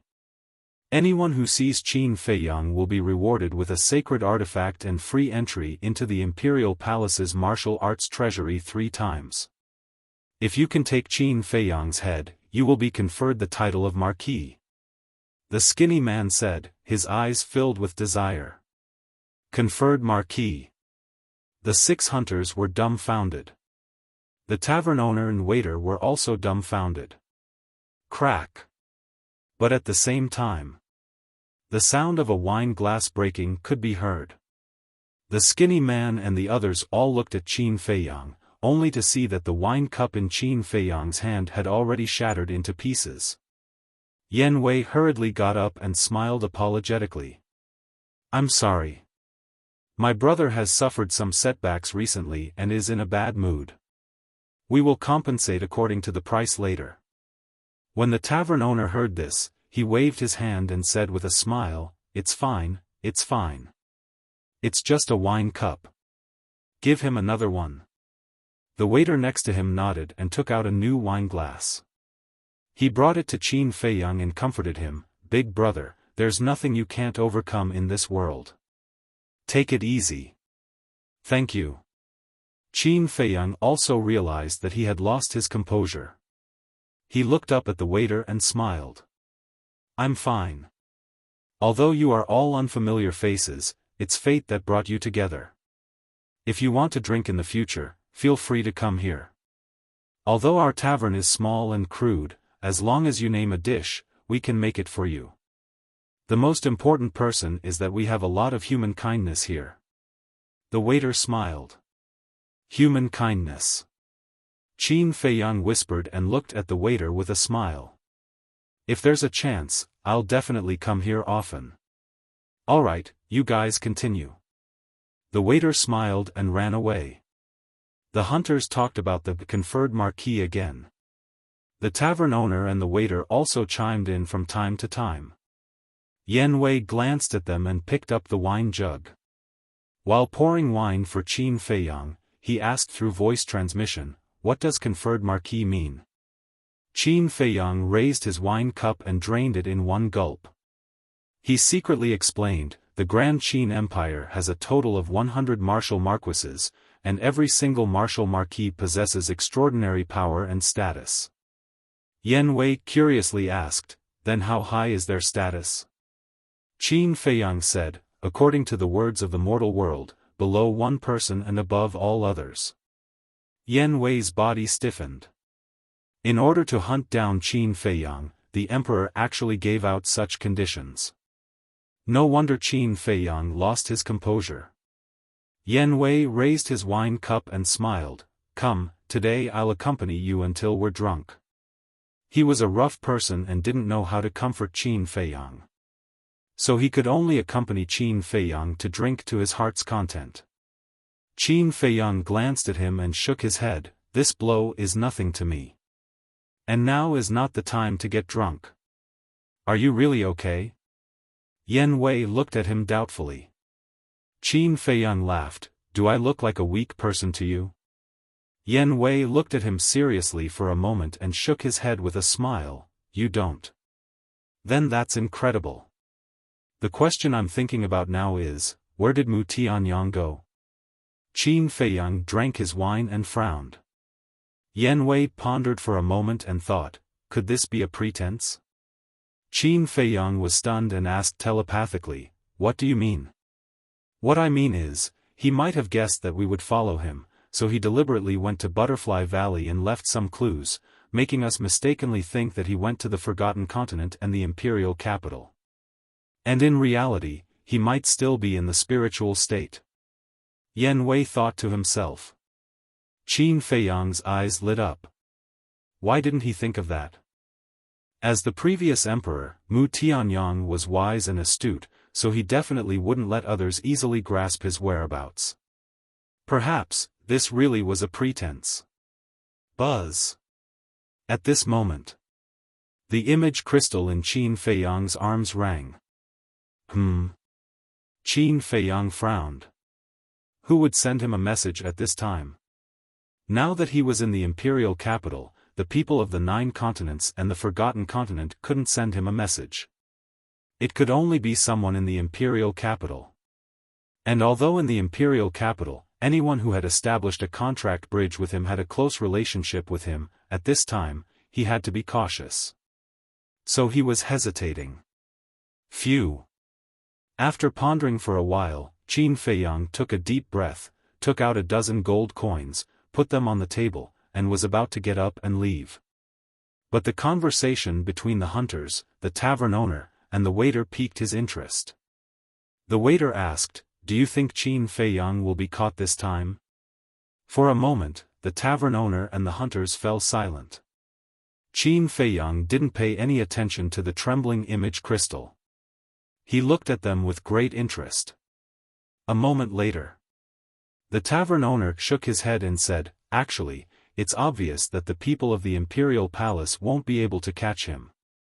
Qin Feiyang was stunned, got up and walked over, smiled and said, "Why do you say so? If Qin Feiyang is really so easy to catch, he wouldn't have escaped so many times in the past. Moreover, when he destroyed the throne room, His Majesty and the Imperial Advisor were both present, but they still let him escape, not to mention that he has now escaped from the Imperial Palace. Although I haven't seen Qin Feiyang, I have heard a lot of rumors about him. His current strength can't confront the Imperial Palace head-on, but in terms of means, I reckon that no one in the Imperial Palace can compete with him." The tavern owner chuckled. Qin Feiyang shook his head and laughed. He didn't expect that in the eyes of these ordinary people, he would have such a high opinion of him. "Bill." Qin Feiyang put the gold coins in his hand on the table. The tavern owner glanced at the gold coins, there were more than a dozen, and hurriedly said, "That's too much." Qin Feiyang and the waiter drank 2 pots of wine. And these 2 pots of wine were just ordinary spirits, worth a few silver coins at most. Qin Feiyang glanced at the hunters and said with a smile, "It's okay, just treat it as my treat." Then, he opened the portal and left with Yen Wei. In the tavern, several people looked at each other, then shook their heads and laughed, and whispered again. Outside the city. Black Dragon Pool. The image crystal had stopped vibrating. However, he was waiting. If the person who sent him a message before really had something to ask him, then he would definitely continue to send him a message later. Sure enough. In less than 100 breaths, the image crystal vibrated again. Qin Feiyang took out the image crystal. Buzz! An illusory figure appeared. It was a woman in white, with an exquisite figure, fluttering black hair, exquisite facial features, and smooth skin. She could be called a peerless beauty. "Sister." Qin Feiyang's eyes trembled slightly. That's right. This woman was Ren Wuxia. Feiyang. Seeing Qin Feiyang, Ren Wuxia was also very excited. Qin Feiyang said self-reproachfully, "Sister, I'm sorry to have made you worry." Ren Wuxia said angrily, "Silly boy, what's the relationship between us? Why are you apologizing to me?"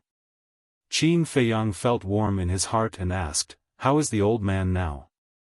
Ren Wuxia said, "Grandpa is very good, but he often misses you and wants to see you." "I'm sorry, I haven't visited you since I came back." Qin Feiyang lowered his head and said. He treated Ren Wuxia as his own sister, and he also treated the old man as his own grandfather. So when he heard this, he felt guilty. "It's okay, because we all know that you have no choice now, and you don't want to implicate us. Grandpa and I don't ask for much, as long as you're fine." Ren Wuxia said with a smile. Hearing this, Qin Feiyang's mood became even more depressed. Ren Wuxia sighed and said with a smile, "Gua Feiyang, there's someone who wants to talk to you." Qin Feiyang was stunned. He looked up at Ren Wuxia and asked, "Who is it?" "Me." An old man walked to Ren Wuxia's side and entered Qin Feiyang's sight. "Old Qin." Qin Feiyang's eyes trembled and said angrily, "I'm telling you, if you dare to hurt her, I won't let you go." Old Qin said, "If I really wanted to hurt her, do you think you would have a chance to see her now?" Qin Feiyang raised his eyebrows and said, "Come to the Black Dragon Pool, I'll wait for you here." "Okay." Old Qin nodded and immediately opened the portal and walked in. Ren Wuxia asked with concern, Feiyang, will you be okay? Qin Feiyang smiled and comforted, don't worry, I'll take care of it. Take care of yourselves. Okay. You too. Ren Wuxuang said. Qin Feiyang smiled and turned off the image crystal. Just as the image crystal was turned off, a figure descended from the void in front of them. It was old Qin. Chapter 1163. But old man Qin did not release his majesty. In order to eliminate Qin Feiyang's vigilance, he did not even take a step closer. However, Qin Feiyang did not let down his guard because of this. He asked, this time you came to me on behalf of the emperor or yourself? This old man. Old man Qin said. Qin Feiyang said, I don't remember any interaction between us before. Not before, but it doesn't mean that there won't be in the future. Old man Qin smiled faintly and asked, the person who entered the capital with the deputy commander last time should be you, right? Qin Feiyang nodded. Old man Qin said, do you remember the question this old man asked you at that time? Qin Feiyang said, of course I remember, you were asking the imperial preceptor. Old man Qin nodded and said, yes, this old man wants to know, what do you think of the imperial preceptor? Qin Feiyang was silent. Old man Qin said, there is no one else here, you can speak freely. Qin Feiyang said, will you believe what I say? Old man Qin said, this old man will think carefully. Qin Feiyang said, the imperial preceptor is a malignant tumor, his existence will only threaten the great Qin Empire. Old man Qin's eyes flashed. Qin Feiyang asked, do you know why he deliberately killed me? Why? Old man Qin asked. To snatch the castle and Changshui. And every time he came to kill me, he hid it from the emperor. What does this mean? This means that he wants to take the castle and Changshui for himself. One more thing, the new commander of the invincible Black Army is the confidant of the imperial preceptor. Qin Feiyang said. What? Old man Qin's eyes trembled. Although Qin Feiyang's words were not very obvious, he had already noticed what Qin Feiyang wanted to say. Forming a clique for personal gain and harboring evil intentions. Qin Feiyang said, is there anything else you want to know? Old Qin asked, is the matter of Mu Tianyang true? Absolutely. Before I came to the imperial capital, I even fought with him. Qin Feiyang said. Fight? Old man Qin frowned. One had to know that Mu Tianyang was the previous emperor. With Qin Feiyang's strength, if they really fought, how could he survive? Qin Feiyang said, there are too many things between Mu Tianyang and I, so I can't explain it all at once. I can only tell you that his cultivation is not as good as before. If you want to get rid of him, you have to do it now. Are you sure? Old Qin asked. It was not that he did not trust Qin Feiyang, but this matter was too outrageous. As early as more than 10,000 years ago, Mu Tianyang had died in the hands of the previous emperor. How could he suddenly jump out? Qin Feiyang said, it's up to you to believe it or not. Looking at Qin Feiyang, old Qin did not speak for a long time. He wanted to find something in Qin Feiyang's expression. But in the end, he did not find any trace of deception. Taking a deep breath, he asked, then what are you going to do next? I'm going to track Mu Tianyang. The great Qin Empire is the blood and sweat of my ancestors. I will not let it be destroyed in someone's hands. Qin Feiyang said firmly. This someone was naturally referring to the current emperor. Old Qin took a deep look at Qin Feiyang and sighed, if this is true, then it's really hard for you. Qin Feiyang said, I just want to have a clear conscience. What a good, clear conscience. How good would it be if you and your father didn't fight to this extent? Old Qin sighed. Qin Feiyang said in a deep voice, I've already said that we are no longer father and son. So in the future, please don't let me hear such words again. Old Qin shook his head and sighed, "Fine, this old man will believe you for the time being. Go ahead and do what you want. But it's best if you can get the evidence back. At that time, this old man can tell His Majesty. After all, with your current relationship, no matter what you say, His Majesty won't believe you. Of course, if this old man finds out that you're lying to me, this old man won't let you off." Old Qin said. "Time will prove everything," Qin Feiyang said indifferently. "It's best if that's the case." Old Qin nodded and waved his hand. A wisp of blood-red aura rushed out from the top of his head and condensed into a blood-red figure. Whether it was the figure or the appearance, this figure was exactly the same as Old Qin. "This is a strand of my killing intent. It can display my peak strength and save your life at a critical moment. But remember, this strand of killing intent can only be used once," Old Qin warned. Old Qin was a false god. With his strand of killing intent, it was equivalent to having a life-saving talisman. This kind of thing, for anyone, was a once-in-a-lifetime good thing. However, Qin Feiyang was hesitant. Although he was still unable to understand the existence of a false god, he had some understanding of it from the ancient books. Usually, whether it was the killing intent or the clone, it was related to the original body. For example, now that Old Qin gave him a strand of killing intent, then after he left, Old Qin could follow this strand of killing intent to chase his location. In short, no matter where he went, Old Qin would be able to find him in the end. In other words, this strand of killing intent was not only a life-saving talisman, but also a time bomb that could take his life at any time. For him, this might not be a good thing. As if seeing Qin Feiyang's concern, Old Qin smiled faintly, "You are really cautious, but don't worry, this old man has already cut off the connection with this strand of killing intent.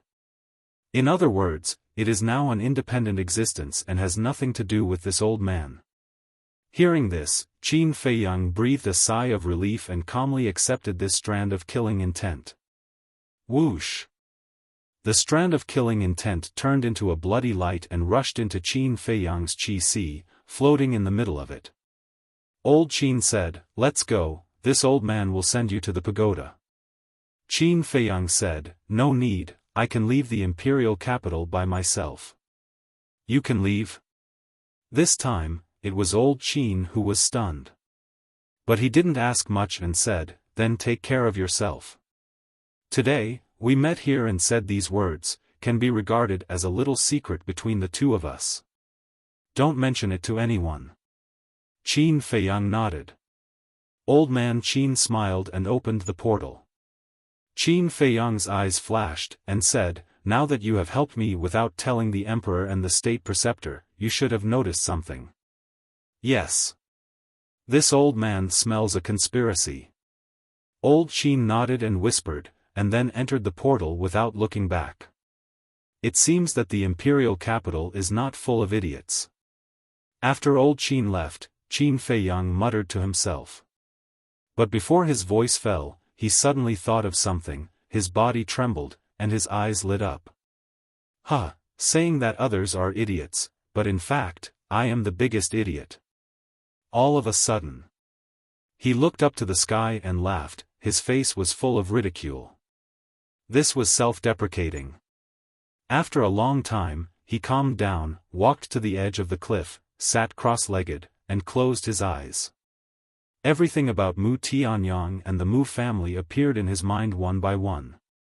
Time passed little by little. In the blink of an eye, a whole day passed. Whoosh!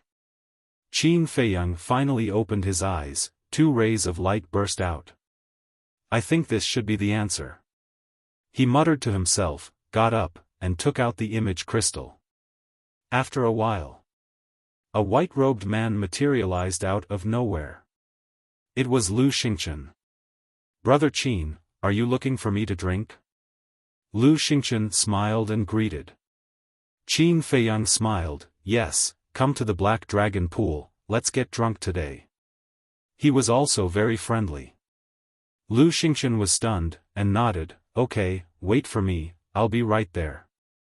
After saying that, the shadow dissipated. Qin Feiyang put away the image crystal, stood on the edge of the cliff, with his hands behind his back, and glanced at the mountains below. A shocking cold light flashed in the depths of his eyes. Time passed by breath. About 10 breaths later, Lu Xingchen appeared out of thin air above the black dragon pool. When he found Qin Feiyang, he landed beside Qin Feiyang with a smile on his face. "Sorry to keep you waiting." Lu Xingchen smiled. "It's okay."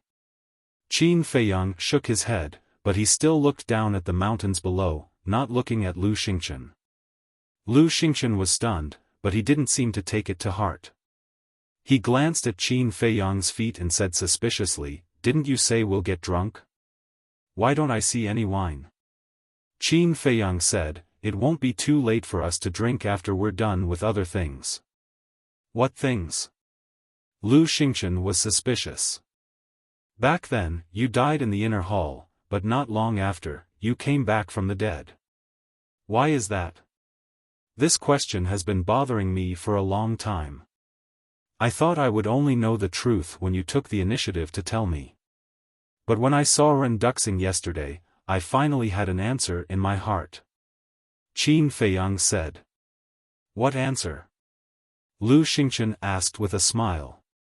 Whether it was their tone or their expressions, they were very calm, as if they were discussing a very ordinary matter.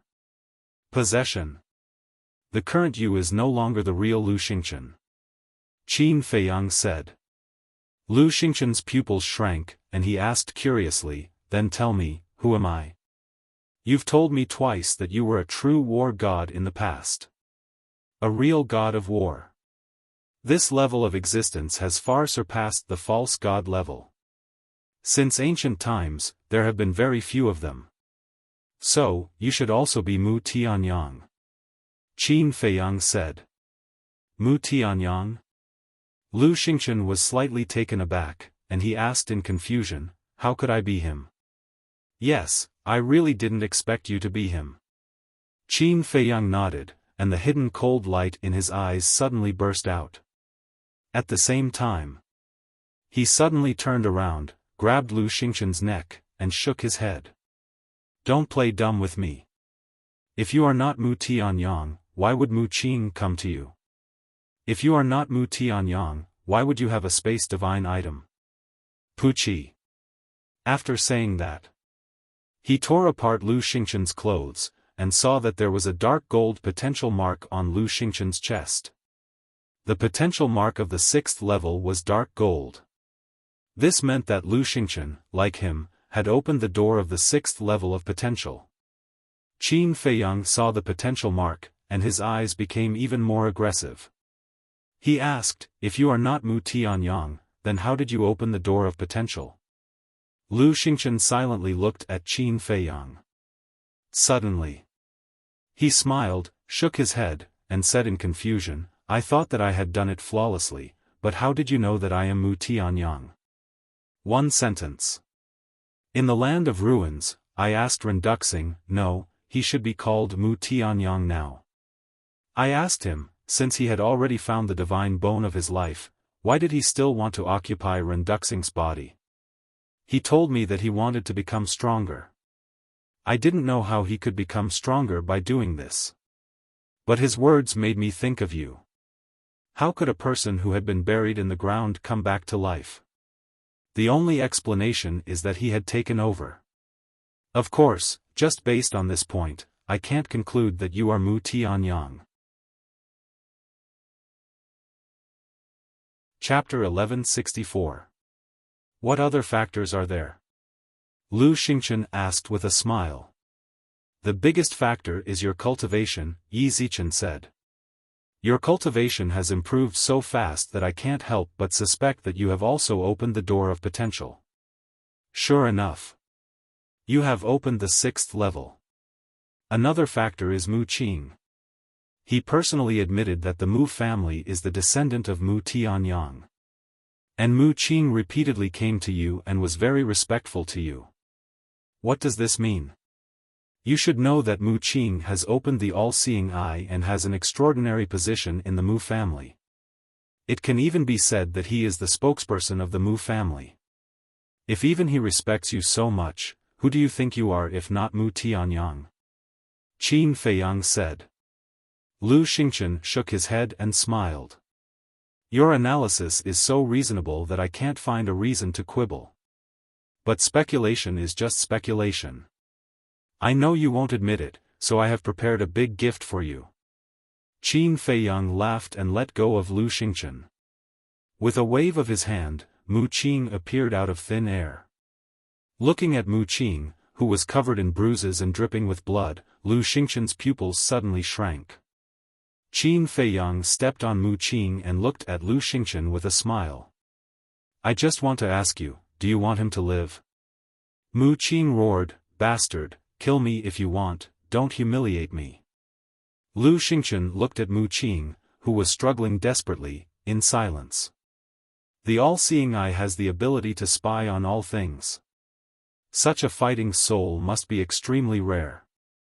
Even in today's world, Mu Qing may be the only one who has such a fighting soul. I think you have high expectations for him.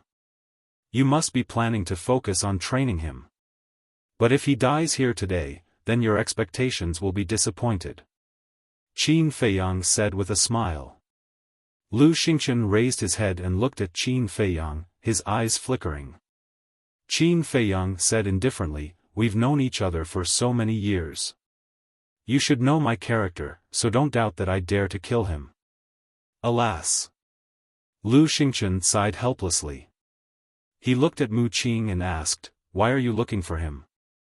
This, he naturally referred to Qin Feiyang. Mu Qing lowered her head, her face full of annoyance. Because of the divine crystal, the Mu clan not only lost the gate of time and space, but also caused the death of the Mu clan's second grandmaster. His heart was already buried in hatred and anger. As such, when he saw Qin Feiyang appear in the glacier forest, he didn't think too much about it. He had never thought that such a thing would happen. Lu Xingchen sighed. If you hadn't fallen into his hands, I wouldn't be in such a passive situation right now. Qin Feiyang said, So you admit it. Lu Xingchen looked up at Qin Feiyang and nodded. Yes, as you said, I am also Mu Tianyang. Qin Feiyang's heart trembled. He said in a deep voice, Not only did you take away Ren Duxing's body, but now you're also occupying Lu Xingchen's body. What do you want to do? Lu Xingchen smiled. Didn't I tell you that I want to become stronger? You can become stronger by taking over a body? Qin Feiyang frowned. Lu Xingchen said lightly, There are some things that you can't understand. You just need to know that I have no malice towards you. No malice. You've used me again and again, and you still dare to say such words? Qin Feiyang couldn't help but sneer. Lu Xingchen shook his head. I'm not using you, I'm training you. Do I need you to train me? Who do you think you are? Qin Feiyang pointed his finger in the air. An invisible force rolled toward Lu Xingchen like a wave, carrying a shocking murderous intent. However, Lu Xingchen just waved his hand lightly and easily wiped out the invisible force. Qin Feiyang's pupils contracted. What kind of method was this? Lu Xingchen said, Although your cultivation and mine are about the same now, if we really fight, killing you is as easy as flipping my hand. Then let's see if I kill Mu Qing first, or if you kill me first. Qin Feiyang grabbed Mu Qing's neck, a cold light flashing in his eyes. Lu Xingchen raised his eyebrows. Mu Qing roared with all his might, Ancestor, I'm not afraid of death. Don't be threatened by him because of me. You still have the strength to roar. It seems that Fatso hasn't tortured you enough in the castle. Qin Feiyang's eyes flashed with murderous intent. He punched Mu Qing's lower abdomen, which was already badly mutilated, and blood spurted out like a fountain. Ah, Mu Qing couldn't help but howl in pain. When you were chasing me in the internal sea, you probably didn't think that today's retribution would come. You've tried to kill me time and time again, but you've never succeeded. Now that you've fallen into my hands, are you angry and unwilling? Qin Feiyang looked at Mu Qing and said lightly, the corners of his mouth full of ridicule. After that, he sent Mu Qing to the castle. Lu Xingchen frowned and said, what do you want to let him go? Let him go? Qin Feiyang laughed and said, I know your next step. Lu Xingchen pondered for a while and said, if you want to know my next step, you can go to the demonic dragon mountains in He province. Demonic dragon mountains? Qin Feiyang frowned. Suddenly, he remembered. Ren Duxing's battle sword seemed to have been obtained from the demonic dragon mountains. Could it be that the demonic dragon mountains were hiding other secrets? Lu Xingchen smiled and said, I have time now. Do you want me to go with you? Qin Feiyang's eyes flashed. He definitely couldn't let Lu Xingchen follow him. Because Lu Xingchen definitely wouldn't miss any chance to save Mu Qing. Therefore, if he let Lu Xingchen follow him, it was equivalent to putting a time bomb beside him. But to kill Lu Xingchen, he couldn't do it. What should he do? Let him go? No. Letting him go was equivalent to letting a tiger return to the mountain. Suddenly, his eyes lit up and opened a portal. He looked at Lu Xingchen and said, follow me to a place. Where? Lu Xingchen asked. Qin Feiyang said, you'll know when you get there. Lu Xingchen looked at him deeply and entered the portal. Qin Feiyang followed closely behind. The next moment, the two of them landed on a small plaza, surrounded by undulating mountains and towering ancient trees. In the center of the square, there was an ancient stone tower, towering into the clouds and emitting a mysterious aura. It was the pagoda. At this moment, Old Man Qin was sitting cross-legged in front of the pagoda. Sensing Qin Feiyang's aura, Old Man Qin immediately opened his eyes, but when he saw Lu Xingchen, he couldn't help but be stunned. What's going on? Old Man Qin looked at Qin Feiyang and asked. Qin Feiyang said, the Mu Tianyang you want, I've found him. So fast? Old Man Qin was slightly taken aback. He immediately sized up Lu Xingchen and frowned. Don't tell me you're talking about him? That's right. Qin Feiyang nodded. How is this possible? I've seen Mu Tianyang's portrait in an ancient book, and it doesn't look like him at all. Old Man Qin said. It's a long story. And this is not a place to stay for long. Help me keep an eye on him and don't let him escape. When there's a chance in the future, I'll explain it to you slowly. Qin Feiyang said in a deep voice. After all, this was the back mountain of the imperial palace. If it was discovered by the emperor and the state preceptor, not only would he suffer, but Old Man Qin would also be implicated. Okay. Old Man Qin nodded. Seeing that Qin Feiyang did not show any signs of lying, he began to treat this matter seriously. Qin Feiyang did not stay. He glanced at Lu Xingchen and opened the portal, ready to leave. Old Man Qin hurriedly grabbed his arm and asked, do you need my help? Not for now. Qin Feiyang shook his head and entered the portal without looking back. Lu Xingchen, on the other hand, was smiling from beginning to end. After Qin Feiyang left, Old Man Qin turned to look at Lu Xingchen and asked suspiciously, are you really Mu Tianyang? Lu Xingchen shrugged and said with a smile, if Qin Feiyang says so, then I am. Old Man Qin could not help but frown.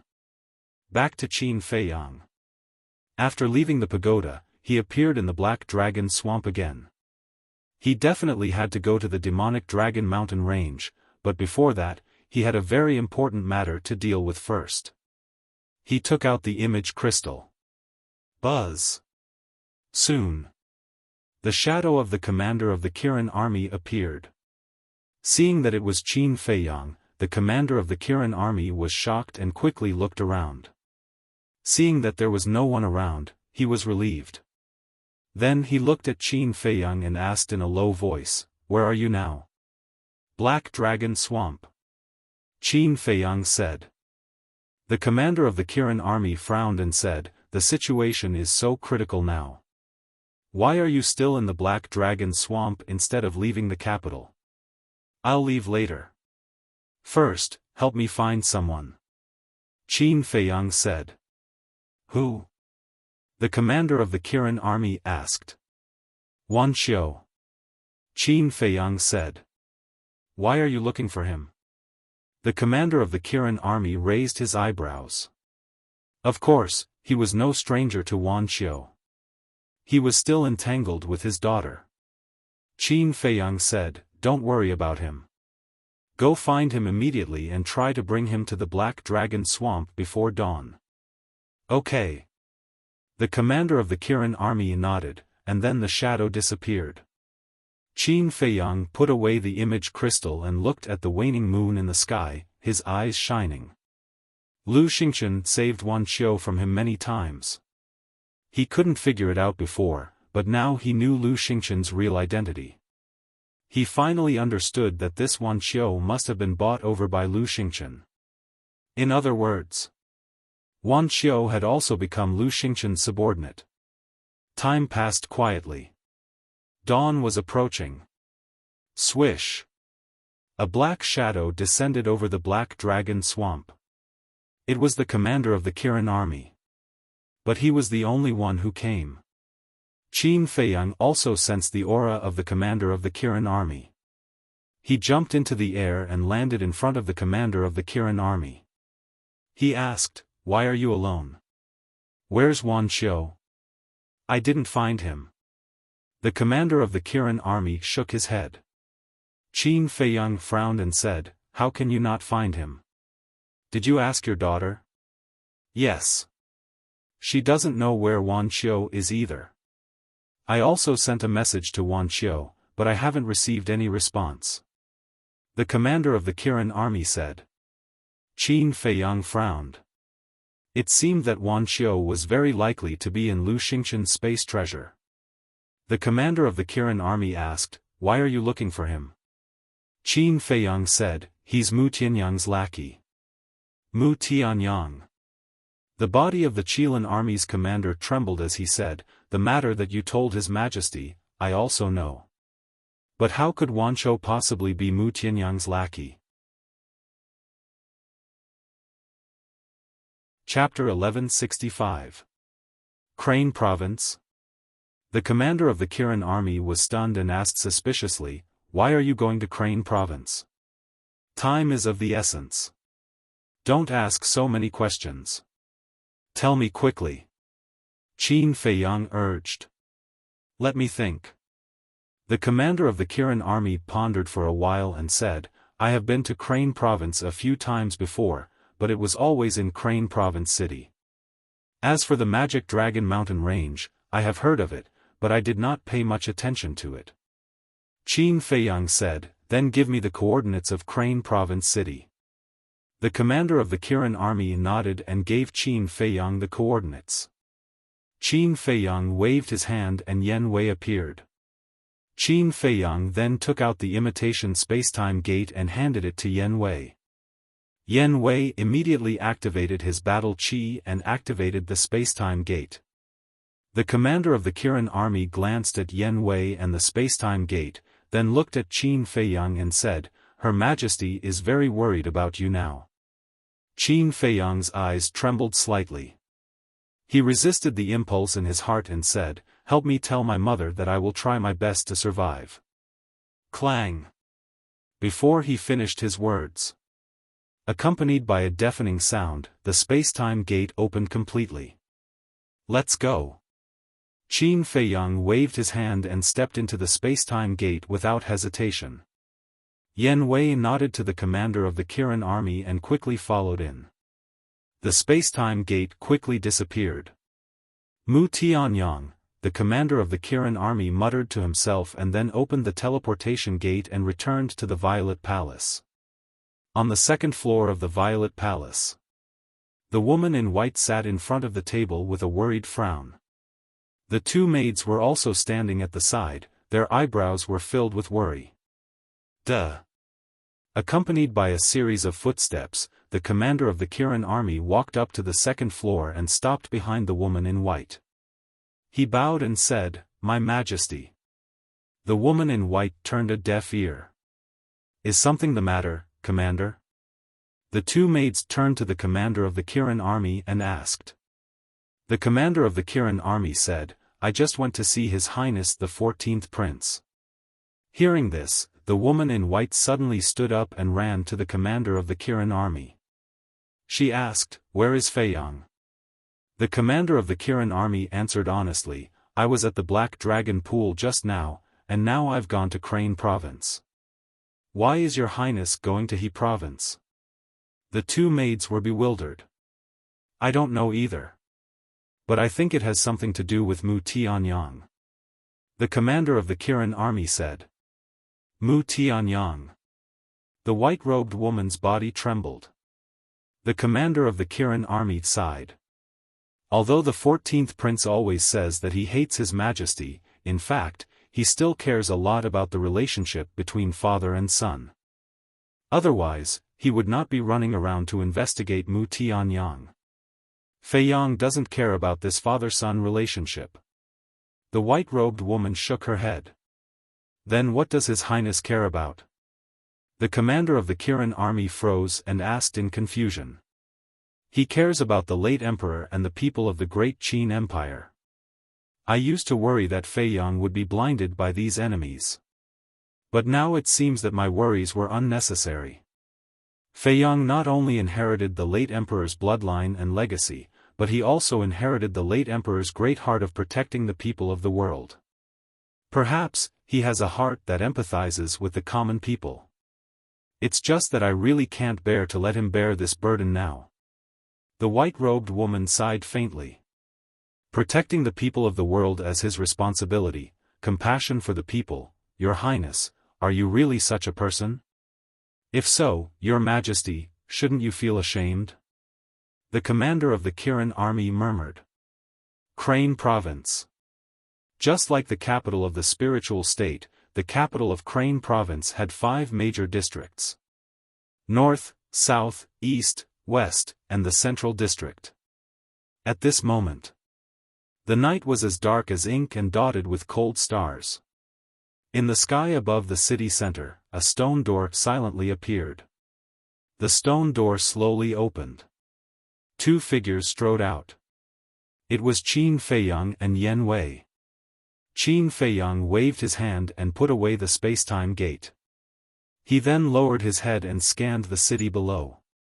The Holy Palace, the Prefecture Master's residence, and the State Prison were all in the Central District.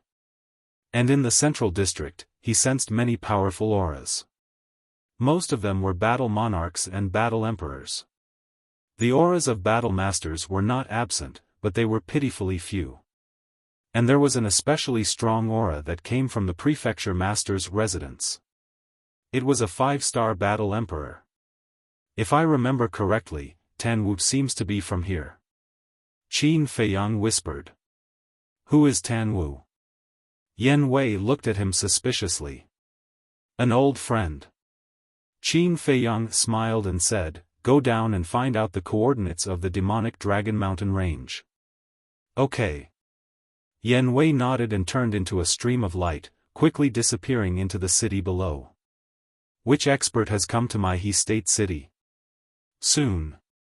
A loud and clear shout sounded. Following closely. A middle-aged man dressed in black rushed out of the Prefecture Master's residence and headed straight for Qin Feiyang. This person was the 5-star battle emperor that Qin Feiyang had sensed before.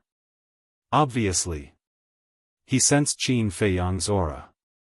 The middle-aged man landed opposite Qin Feiyang and sized up Qin Feiyang. He muttered to himself, Why does he look so familiar? The middle-aged man cupped his hands and asked, May I ask who you are? Qin Feiyang. Qin Feiyang did not hide anything. What? The middle-aged man turned pale with fright. Qin Feiyang said indifferently, you should be the current prefecture master of He State. Don't be nervous. I am not here to cause trouble. But even so, the middle-aged man did not let down his guard and asked carefully, then why are you here? Qin Feiyang did not answer and waited quietly. The middle-aged man did not dare to say a word and stood silently opposite him. Whoosh! A moment later, Yan Wei rushed into the sky and looked at the middle-aged man in front of him. He walked to Qin Feiyang and transmitted his voice, I've heard that the Magic Dragon Mountain Range is located in the far west of the city. It is tens of thousands of miles away from here. What about the coordinates? Qin Feiyang asked. I've also heard about it. Yan Wei nodded. Then let's go. Qin Feiyang said. Yan Wei waved his hand, opened the portal, and retreated to the side. Qin Feiyang glanced at the middle-aged man and said indifferently, you can report to the imperial capital that I have come to He State. After saying that, he turned and entered the portal. Yan Wei followed him in. The middle-aged man did not dare to breathe loudly, but after the portal completely disappeared, he let out a long breath. Then, a look of surprise crawled up his face. Why did Qin Feiyang suddenly come to their He State? And why was he so fearless? At the same time, a huge mountain range was located in the far west, and one could not see the end of it at a glance. Mountain stream. Giant peaks stood like a forest, towering into the sky like a battle sword. Under the night sky, those towering mountains were like giant dragons lying under the ground, exuding a majestic aura that made one's heart palpitate. This was the Magic Dragon Mountain Range. In the sky above the forest at the edge of the mountain range, Qin Feiyang and Yan Wei appeared one after another. Qin Feiyang raised his head and scanned the mountains and rivers in front of him. A hint of surprise appeared in his eyes. The Magic Dragon Mountain Range was bigger than he imagined. Yan Wei said, as far as I know, the Magic Dragon Mountain Range is the most dangerous place in He State. No one has ever dared to go deep, so no one knows how big the Magic Dragon Mountain Range is. The most dangerous place? Qin Feiyang raised his eyebrows. Yes. It is said that not only are beasts rampant here, but there is also a mysterious power. No one who enters the depths of the Magic Dragon Mountain Range can walk out alive. Yan Wei said. What mysterious power? Qin Feiyang was suspicious. Yan Wei said, a power that can rob the vitality of living beings. What? Isn't this the same as the Black Dragon Glacier and the Demonic Island? Qin Feiyang said in surprise. Yes. Yan Wei nodded and said, so I suspect that the Magic Dragon Mountain Range might be related to the Black Dragon Glacier and the Demonic Island. Qin Feiyang's eyes flickered. From the Black Dragon Glacier, he obtained the Magic Dragon's Heart and Magic Dragon's Eye. From the Demonic Island, he obtained another reverse scale. What were these things? Could he find the correct answer in the Magic Dragon Mountain Range? Let's go. Qin Feiyang waved his hand, and the two of them turned into streaks of light, flying towards the depths of the mountain range like lightning. Magic Dragon's Eye, Magic Dragon's Eye, Magic Dragon Mountain Range, they all had the word Magic Dragon in them. If this was a coincidence, then it would be too much of a coincidence. Perhaps there really was some kind of connection between the three of them. In the mountain range, it was indeed as Yan Wei had said, the beasts were rampant. However, the beasts on the periphery weren't very strong, they were basically only at the War Emperor level. However, as they slowly went deeper, the number of beasts in the war sect gradually increased. Time passed. Dawn arrived. On the horizon, the morning sun slowly rose. The sunlight illuminated the mountains and the earth, dispelling the cold air left behind by the night. Qin Feiyang and Yan Wei did not stop and rest, and had already crossed over 10,000 miles. Along the way, they would occasionally meet some people who were training in the Magic Dragon Mountain Range or searching for treasures. However, the two of them ignored them. As for the mysterious power that Yan Wei mentioned, Qin Feiyang had never sensed it. Crack. Boom. Noon. Suddenly, waves of battle fluctuations came from the distance. The fluctuations were very strong, containing both the aura of humans and the aura of beasts. It was obvious that somewhere in front of them, someone was fighting with a beast. Qin Feiyang looked at each other and increased his speed, rushing towards the location of the battle fluctuations. The strength of the beasts in this area was basically between 3 and 5-star war sect. To Qin Feiyang and Yan Wei, it was naturally nothing. After all, one was a 6-star war saint and the other was a 2-star war emperor. But to the people of He province, the level of danger here was no less than a dragon's pool or a tiger's den. This was because the strongest representative of He province, the prefecture lord of He province, was only a 5-star war sect. Of course, the previous prefecture lord of He province was definitely stronger. However, the previous prefecture lord had to protect the teleportation altar of He province, so it was impossible for him to be in the Magic Dragon Mountain range right now. Therefore, Qin Feiyang judged that the ones fighting with the beasts in front were most likely Ren Duxing and his group. Boom! Crack! As they got closer, the battle fluctuations became stronger and stronger, and Qin Feiyang was even more certain of his thoughts. Because the fluctuations of the battle carried a strand of saint might. One had to know that in the 9 provinces, it was impossible for there to be a war saint-level powerhouse. Qin Feiyang's eyes also revealed a trace of killing intent. Soon, the two of them passed through a forest and stopped in the air above a mountain ridge, gazing ahead. More than 10 miles away, a man and a beast were crazily fighting in the sky. Blood flowed everywhere, and the mountains and rivers below were destroyed. That beast was a large dark red dog. Its body was more than 10 meters long, but the strange thing was that on its shoulders, there were 5 basin-sized heads. That's actually the Hell Divine Hound. Yan Wei said in shock. Qin Feiyang was also extremely shocked. The Hell Divine Hound was an extremely rare divine beast. That's right, it was a divine beast. Its rarity could almost be compared to a divine dragon. The Hell Divine Hound was ferocious by nature and had an innate talent. It was known as the Guardian of Hell. Previously, he had only seen it in ancient books. This was the first time he had seen the true appearance of the Hell Divine Hound. However,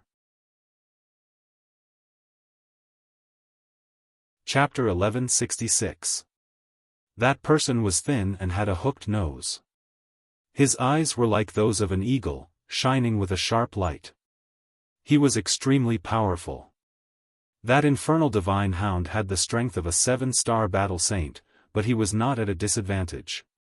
And his cultivation level was only a 5-star battle saint. How did he do it? Looking at the man and the beast, Yan Wei's rough face was full of disbelief. A 5-star battle saint against a 7-star battle saint, this was a difference of 2 small realms. Why did his cultivation level advance so quickly? But Qin Feiyang was muttering to himself, his tone was full of disbelief. You know him? Yan Wei asked. Qin Feiyang said, yes, I know him.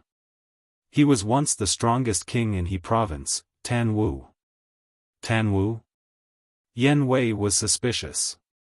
I clearly remember that when I first saw him in the 9 Nether Yellow Springs, he was only a 2-star battle saint. Only a few years have passed, and he has already stepped into the 5-star battle saint. Qin Feiyang whispered. Yan Wei asked, what about your cultivation level at that time? Qin Feiyang said, my cultivation level at that time was an 8-star battle emperor. Then did he open the gate of potential? Yan Wei said. Definitely not. If he did, with his character, he definitely wouldn't hide it from us. Moreover, he should be in the Divine Palace now. Why is he in He province?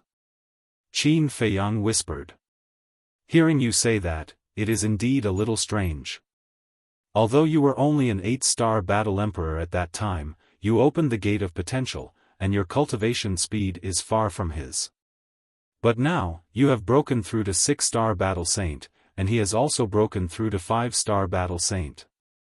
I think there must be some kind of mystery behind this. Yan Wei said. Gate of potential. Qin Feiyang said word by word. Yes. Yan Wei nodded. Qin Feiyang's eyes trembled. If that was the case, didn't that mean that Tan Wu was also related to Lu Xingchen? Roar.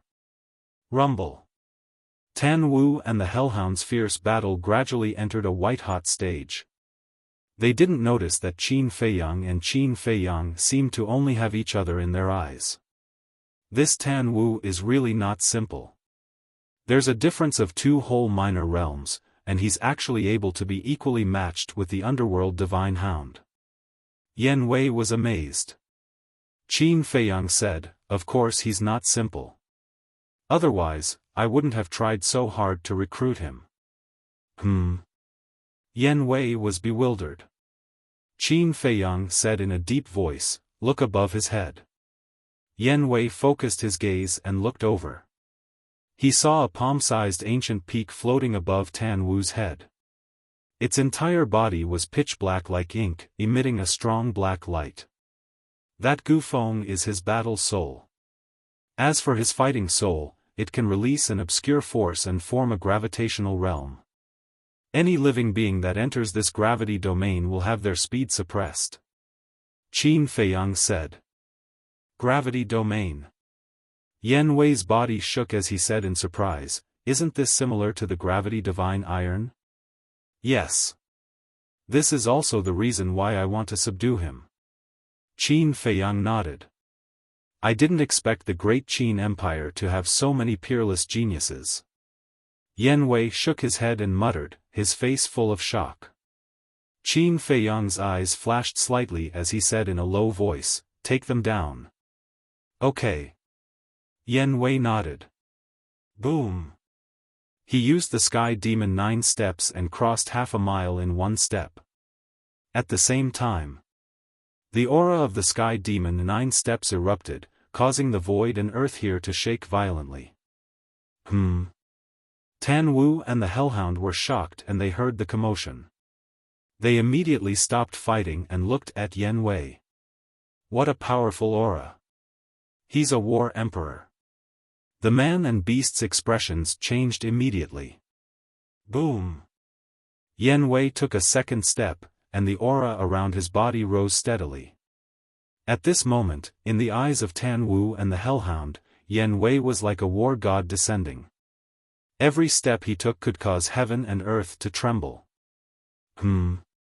Suddenly, Tan Wu noticed Qin Feiyang behind Yan Wei and his eyes widened. Is it an illusion? He rubbed his eyes in disbelief and looked again, only to see that Qin Feiyang was still standing there. It wasn't an illusion. It was really Qin Feiyang. But why was he in He province?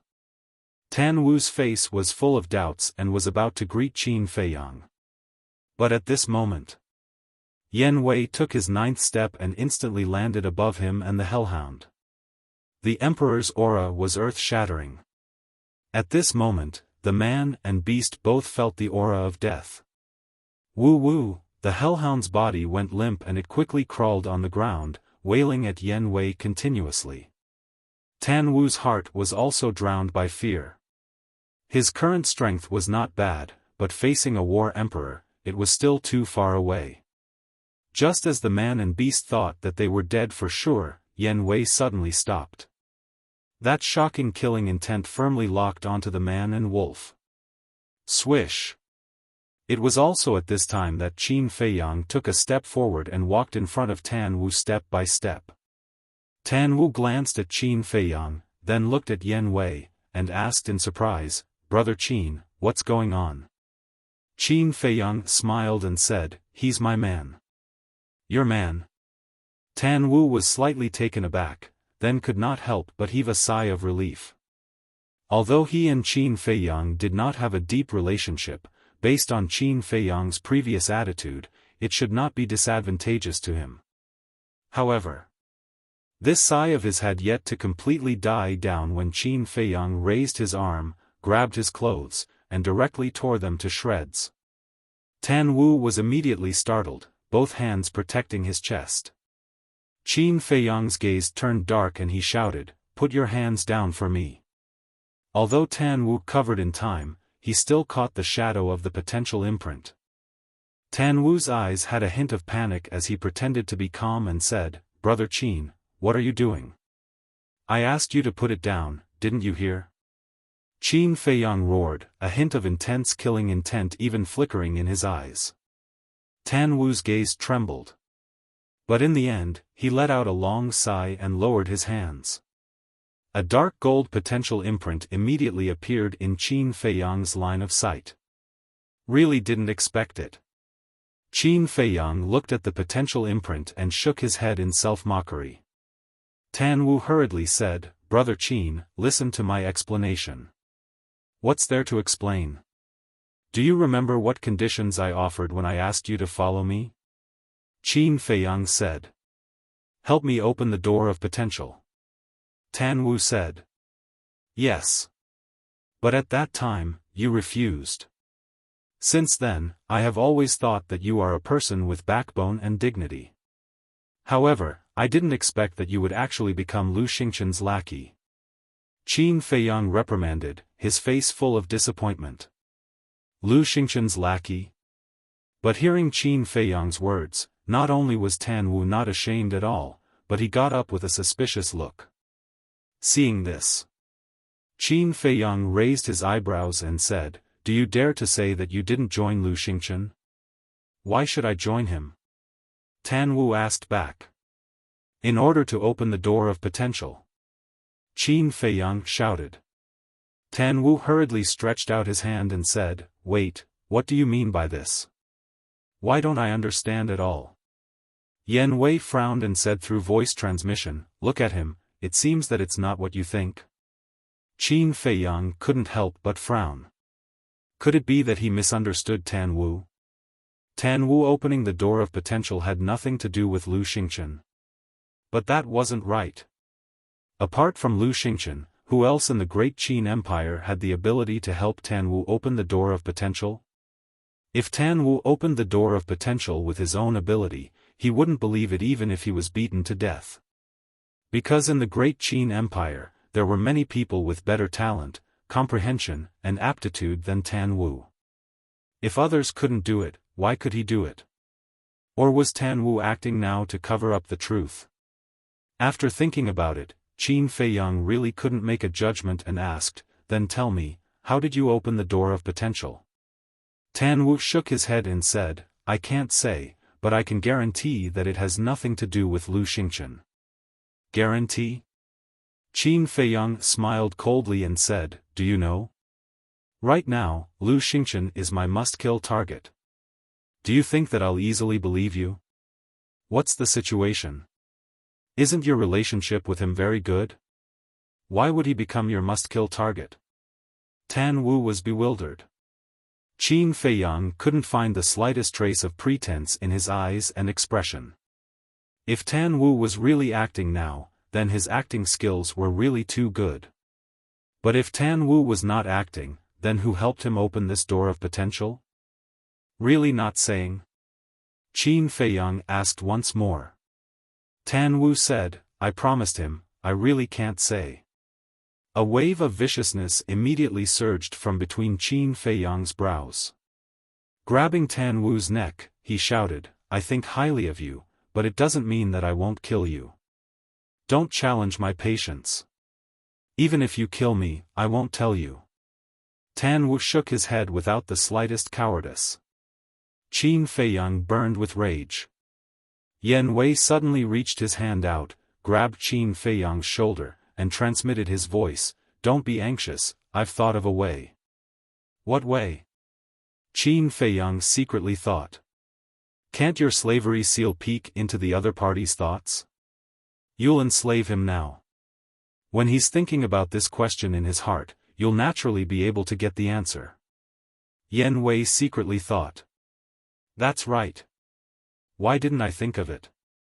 Qin Feiyang's eyes flashed. Tan Wu did not know that his slavery seal had this kind of ability, so he definitely would not be on guard. With this thought in mind, Qin Feiyang did not hesitate anymore, forming seals with both hands. A slavery seal instantly appeared out of nowhere. Following closely. With a wave of his hand, the slavery seal tore through the void and swept into the top of Tan Wu's head. Ah! Tan Wu immediately hugged his head and cried out in pain. But the excruciating pain in his head disappeared very quickly. Tan Wu sized himself up and looked at Qin Feiyang in surprise and asked, "What did you do to me?" Qin Feiyang did not answer and said, "I'll ask you one last time, who was it that helped you open the door of potential?" Under normal circumstances, when being interrogated by others, one would instinctively think of this question in their mind. And Qin Feiyang wanted to seize this opportunity to figure out the truth. "Don't force me, I really can't tell you." Tan Wu shook his head again. But in his heart, he was sighing. Puzzled. "Old Senior Qin, since you're so concerned about Qin Feiyang, then why don't you let him know all of this?" Old Senior Qin. Qin Feiyang's gaze trembled slightly. Chapter 1167. Who was Old Senior Qin? Why didn't he know that there was such a person who possessed the pill to unlock the door of potential? No. Old Senior Qin. Surnamed Qin, could it be that this person was a certain old senior of the Qin clan? But thinking about it, it didn't seem right. If it was really a certain old senior of the Qin clan, then they would definitely take it out to nurture the descendants of the Qin clan. But since young, he had never seen a potential pill in the imperial palace. Old Senior Qin, could it be that Old Senior Qin who guarded the pagoda? But immediately after, he denied this thought. If it was really that Old Senior Qin, then the emperor must also know about the existence of the potential pill. Qin Feiyang was puzzled. Suddenly, he grabbed Tan Wu's clothes again and shouted, "Who is the Old Senior Qin you're thinking of?" N. Tan Wu was extremely surprised. How did Qin Feiyang know what he was thinking? "Didn't you want to know what I did to you just now?" "I'll tell you now, that's an enslavement seal. After being controlled by the enslavement seal, I can peek into your inner thoughts through the enslavement seal," Qin Feiyang said solemnly. "There's actually such a thing." Tan Wu turned pale with fright. "Say it quickly," Qin Feiyang shouted. His patience was about to be worn out. Looking at Qin Feiyang's current appearance, Tan Wu fell into a struggle. Should he tell Qin Feiyang or not? Old Senior Qin, at the same time. Yan Wei was also thinking about this problem. Suddenly, a look of surprise crawled up his face as he looked at Qin Feiyang and said, "I heard from Fatso and the rest that you seem to have a relative called Qin Yuan, right?" Qin Feiyang nodded. Yan Wei guessed, "Do you think this Old Senior Qin could be him?" Qin Feiyang's body and mind trembled. Was it Uncle Yuan? He hurriedly looked at Tan Wu. If this person was really Uncle Yuan, then hearing Yan Wei's words now, Tan Wu's expression would have some changes. When he looked at Tan Wu, he shockingly discovered that Tan Wu was currently looking at Yan Wei. Furthermore, the gaze in his eyes clearly became different. There was a hint of helplessness and blame in his voice, as if he was blaming Yan Wei for talking too much. "It's really Uncle Yuan." Qin Feiyang's body trembled. Uncle Yuan actually possessed a pill that could open the door to potential? This was hard for him to accept. All of a sudden, he raised his other arm, his two hands forcefully grabbing the clothes on Tan Wu's chest as he shouted, "Tell me, is it Uncle Yuan or not?" Tan Wu's gaze flickered. A moment later, he sighed deeply and nodded. "It's him." Qin Feiyang's mind buzzed. Immediately, he quivered abruptly and asked, "Where is Uncle Yuan right now?" "I don't know." Tan Wu shook his head. Qin Feiyang roared, "He already helped you open the door to potential, how can you not know?" "Not only did old Senior Qin help me open the door to potential, he even helped me raise my cultivation. But this was a very long time ago. Where he is now, I really don't know." Tan Wu said helplessly. Qin Feiyang's eyes could not help being filled with disappointment. Letting go of Tan Wu powerlessly, he said, "Why did he help you open the door to potential?" "Old Senior Qin knows that you think very highly of me, so he came to find me, asking me to assist you in the future. Frankly speaking, I really envy you. Although you were deserted by everyone back then, there are two people who have always been silently concerned about you. These two people are your mother and old Senior Qin. Especially old Senior Qin. Although he didn't meet you these few years, he has always been paying attention to your situation. Furthermore, for your future development, he has even been secretly helping you nurture a force." Tan Wu said. "Mother, Uncle Yuan," Qin Feiyang lowered his head and muttered. Gradually, his face brimmed with a happy smile. That's right. He was not alone. Because no matter what happened, Uncle Yuan and his mother would not leave him. Furthermore, he even had an additional group of companions by his side now. Qin Feiyang raised his head, looked at Tan Wu, and asked, "What force?" At that time, he just mentioned it in passing. "I don't know the details either. But from his words, I can tell that this force is still growing right now. When the day comes when it grows up, this force will definitely shock heaven and earth, making ghosts and gods weep." Tan Wu said, his eyes filled with confidence. Qin Feiyang frowned and said, "You're one of them?" "Sort of." Tan Wu nodded. "Uncle Yuan, thank you." Qin Feiyang looked at the horizon and muttered. Actually, he already knew long ago that Uncle Yuan had always been paying attention to him. But the matter of helping him nurture a force, if Tan Wu did not say, he would probably still be kept in the dark. And Uncle Yuan doing this was also completely for his sake. Because if he knew about these things, he would definitely develop a reliance heart. With reliance, he would definitely become lazy. Qin Feiyang retracted his gaze, looked at Tan Wu, and asked, "In the past, I invited you time and time again, but you refused. Why did you suddenly agree to assist me now?" "Forced by the situation. Seeing everyone get stronger day by day, while I'm still making progress in the same place, I feel anxious. The other factor is old Senior Qin. Old Senior Qin is a person of virtue and prestige, someone I admire. Don't think that I'm following you. Actually, I'm following old Senior Qin." Tan Wu said with a smile. Qin Feiyang shook his head helplessly and said, "Looks like in your eyes, I still don't have the qualifications for you to follow." "You can say that." Tan Wu nodded. Veins immediately popped out on Qin Feiyang's forehead and he said, "Aren't you afraid of offending me?" Tan Wu smiled and said, "Are you that kind of petty person?" Qin Feiyang shook his head and smiled, removing the slavery seal. He believed in Uncle Yuan's vision. Since he was nurturing Tan Wu, then he definitely trusted Tan Wu 100%. However, Uncle Yuan grasping the medicinal pill to open the door of potential was truly somewhat beyond his expectations. This old man, he could not see through him more and more. Qin Feiyang shook his head, restrained his emotions, and asked Tan Wu, "Weren't you at the temple?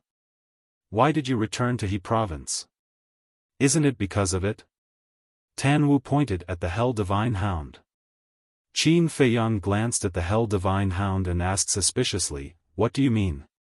This has to start from a long time ago. I believe you guys must have heard of the legend of the Devil Dragon Mountain Range." Tan Wu said. Qin Feiyang, two people nodded. Tan Wu smiled and said, "But there's a legend that you guys definitely don't know." "What legend?" The two people were suspicious. Tan Wu said, legend has it that in the deepest part of the Devil Dragon Mountain range, there's a peerless divine weapon hidden. As long as you obtain this divine weapon, you will definitely be like a carp leaping over the dragon gate, soaring to the heavens in one go. Peerless divine weapon. Qin Feiyang. Two people looked at each other. If it was in the past, they definitely wouldn't believe it. Because things like divine weapons were too ethereal, it was impossible for them to exist in this world. But now, they firmly believed it.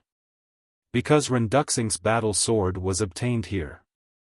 Yen Wei said, I really didn't hear about this legend in the capital. Tan Wu smiled faintly and said, only a few people in He province know about this legend. They definitely won't be able to find out about it. Qin Feiyang asked, then what does this legend have to do with the Hell Divine Hound? Of course. Back then, when I stepped into the one-star battle sect, I entered the Devil Dragon Mountain range to verify the authenticity of this legend. However, when I came to the Devil Dragon Mountain range, I realized how naive and childish I was. There were too many fierce beasts here and they were too strong. It wasn't a place that I could set foot in at all. But I didn't want to give up. I desperately walked towards the depths and finally came here with great difficulty. And when I came here, I was already seriously injured. Just as I was about to find a place to recuperate for a period of time, this damn dog suddenly jumped out and almost took my life. Tan Wu looked at the Hell Divine Hound, his eyes filled with a cold light. TSK, that's because you overestimated your own abilities. With your little cultivation back then, you still dared to go so deep. If this emperor doesn't kill you, who will I kill? The Hell Divine Hound said disdainfully. Tan Wu said angrily, then you can't take advantage of others' difficulties, right? After all, you're a divine beast. A divine beast must be magnanimous. Who said that divine beasts should be magnanimous? This emperor likes to take advantage of people's difficulties. How about it? Not convinced? Come, let's fight again. The Hell Divine Hound clamored. Qin Feiyang's face twitched as he glanced at the Hell Divine Hound. How could this guy be on par with the white-eyed wolf? He turned to look at Tan Wu and asked curiously, then what happened after that? How did you escape from its hands? After that, it teased me in every way possible and humiliated me. Of course, I refused to accept it, so I arranged a battle with it. When I broke through to the Battle Saint realm, I'll come and find it for a fair battle. If I win, it will submit to me. If I lose, I'll be its human pet. I originally thought that it wouldn't agree, but who knew if its brain had a cramp, it actually agreed. Tan Wu said disdainfully. The Hell Divine Hound was immediately enraged and roared, this emperor spared your dog life. It's fine if you don't thank this emperor, but you actually scolded this emperor in public? Kid, let me tell you, don't be too arrogant. Idiot.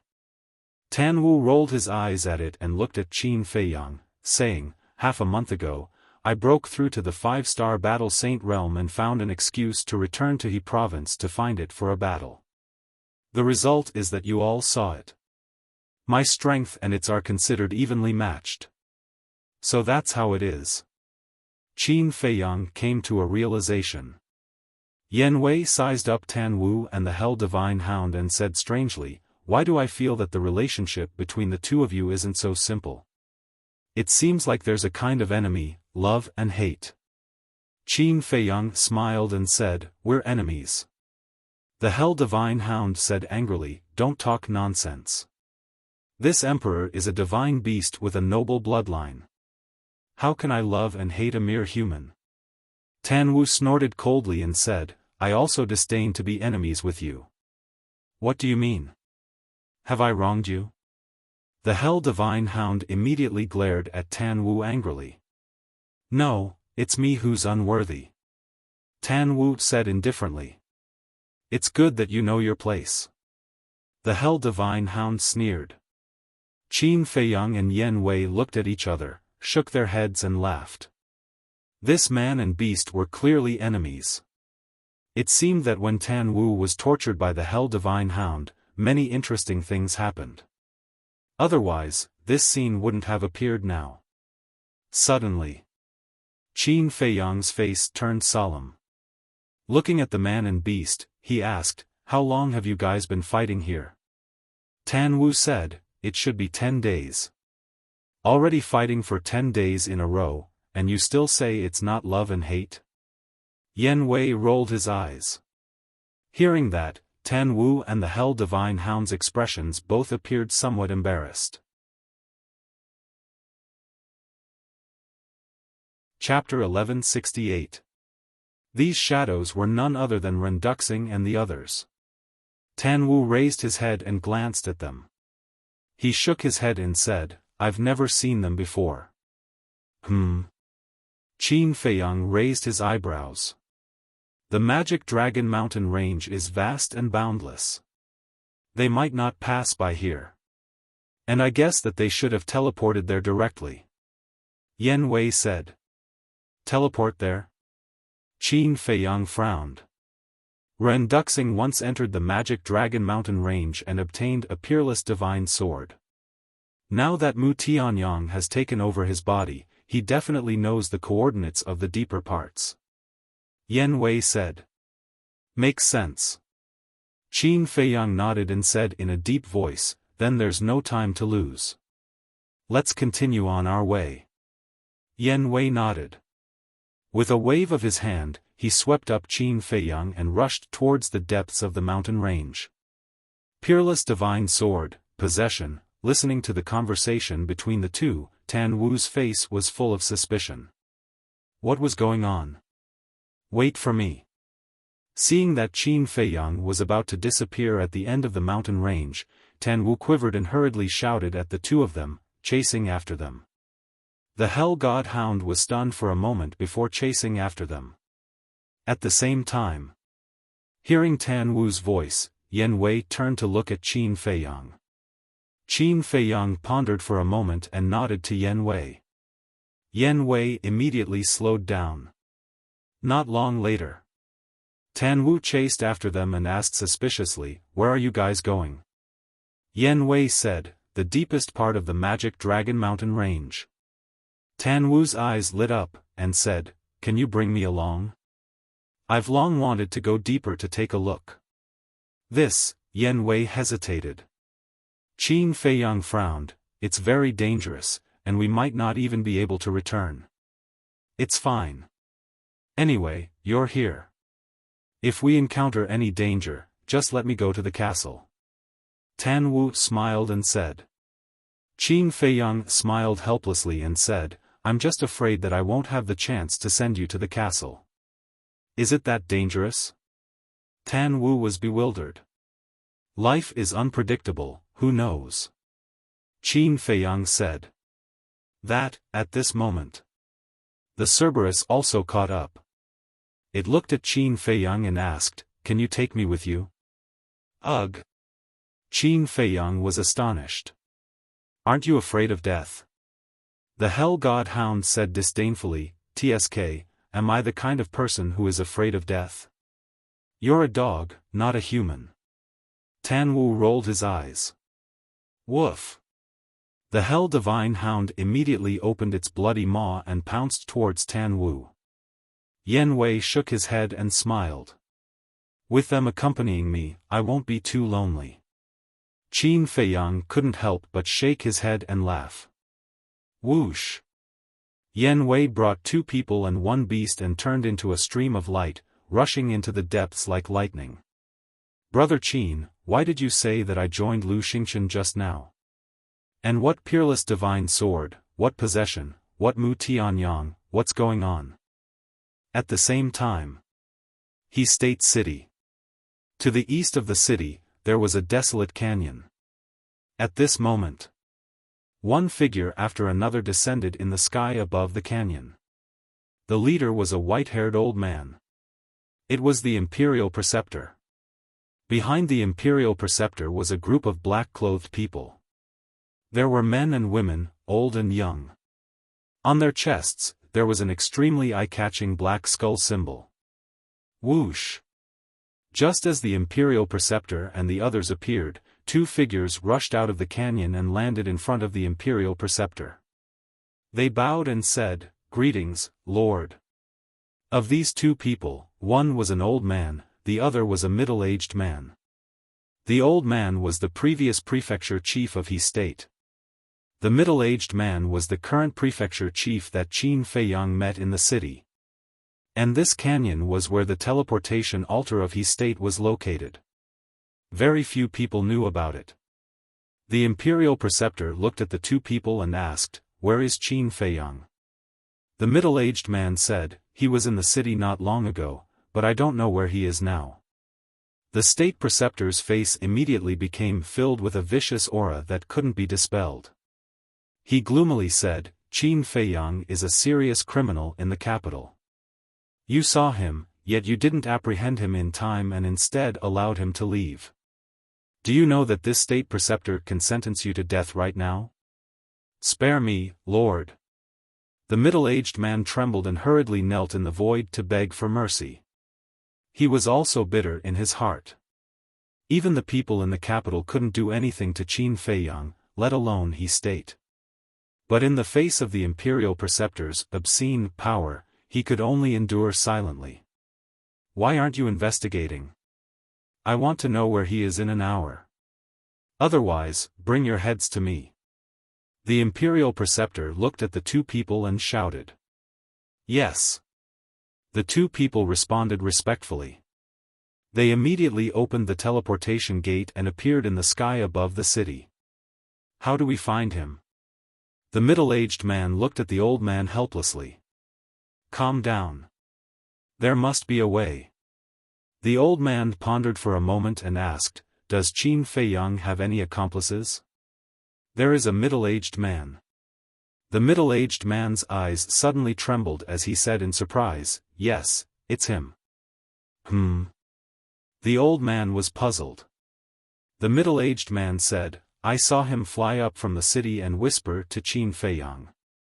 They should be asking about something." The old man was delighted and said, "This is a clue. Quickly bring people to investigate." "Okay." The middle-aged man nodded and immediately turned to leave. In less than an hour, he returned and said to the old man, "I found it. That middle-aged man is in a restaurant asking for the coordinates of the magical Dragon Mountain Range." "They are going to the magical Dragon Mountain Range?" The old man was surprised.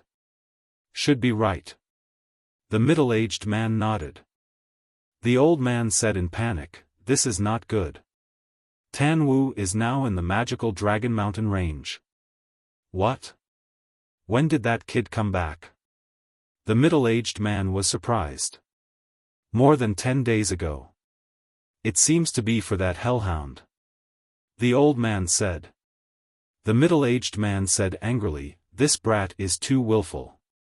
Quickly inform him to be careful of Qin Feiyang." The old man nodded and took out the image crystal. Even the hellhound knew about it. It could be seen that the relationship between these two people and Tan Wu was not shallow. At the same time, magical Dragon Mountain Range.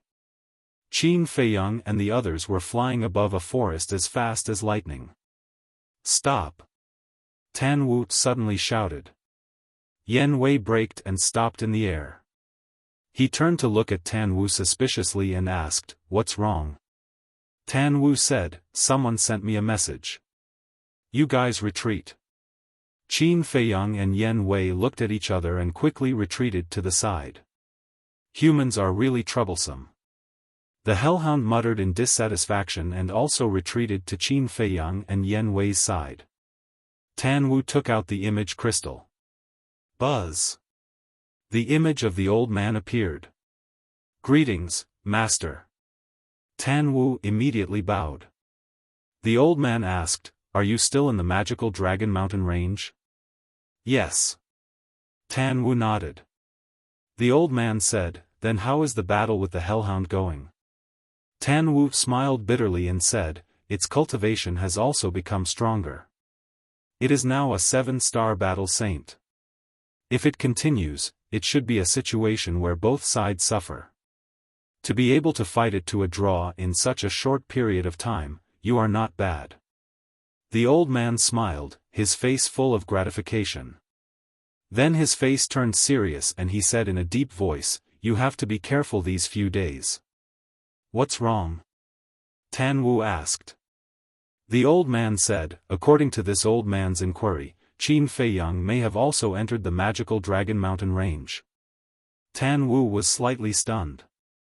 He glanced at Qin Feiyang who was not far away and pretended to be surprised. He looked at the old man and asked, "Why did Qin Feiyang come to the magical Dragon Mountain range?" "I don't know. But now, the imperial tutor has personally led people into our He province. He will definitely enter the magical Dragon Mountain range later. If you have nothing else, it's better to come back as soon as possible." The old man said. Imperial tutor. Tan Wu's eyes focused and he nodded, "Understood, this disciple will be careful." "That's good. It's not easy for a genius like you to appear in our He province. This old man doesn't want to die prematurely." The old man said with a smile.